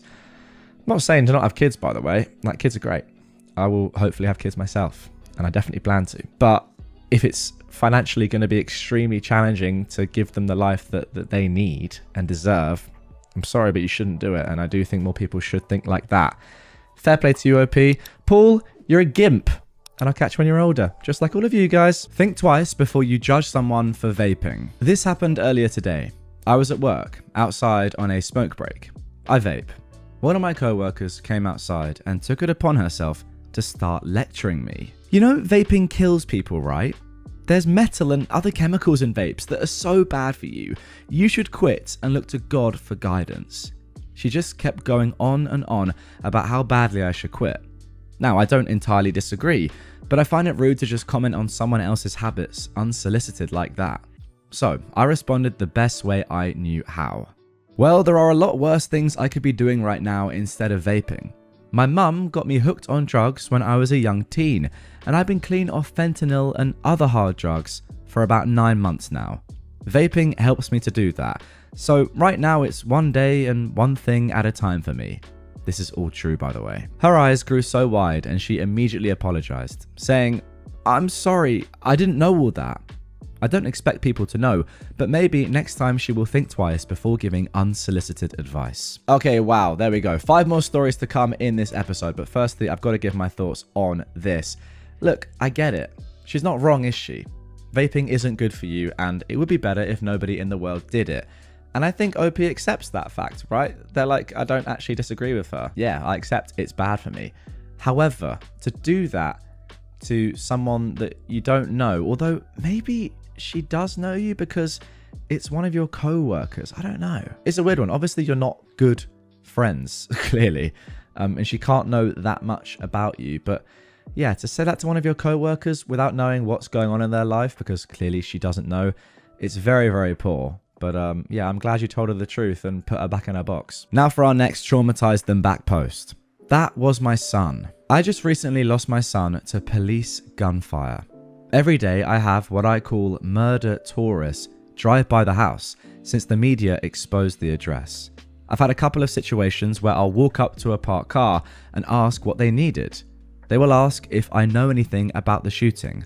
I look at them and say, "That was my son." The look is priceless.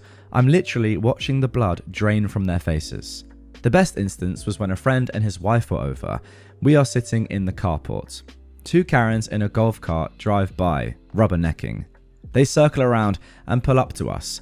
"Can you tell us anything about the shooting?" My friend jumped up like a mama bear. I tried to stop her, but she walked very quickly over to them and scolded them. I couldn't hear everything, but what I did hear, and I'm probably paraphrasing here, was, "We just wanted to know what happened." Well, you don't need to know, do you? I love my friends. Well, that's one of the saddest posts that I've read from this subreddit. Fair play to you for doing so well here. I just want to also mention what OP left in the comments down below. I'll put it up on screen right now. They say, "Also, I will say that I've never seen such an outpouring of love and support from neighbours, some of whom I've never met before. For every murder tourist, there are 3 people opening up their hearts to me. There are good people." Also, I forgot to mention, one woman gave me $60 to help with funeral expenses. She said she wasn't rich, but she understood what I was going through because of personal experience. That's awful. I mean, a truly awful thing to happen to you. I guess that you are traumatizing these people back, but I can't even really talk about that because it's so unimportant compared to what's happened to you. I think the thing that I would say is murder tourism. Like, is that really a thing? You see a shooting on the news, you know the address, you go to that location and you're asking questions to local people. Obviously, there's a decent chance that someone's going to know something and someone's going to know someone that was involved in this if you're asking people that are on the street. It's crazy that this even exists. Murder tourism. Is that a thing? That is disgusting.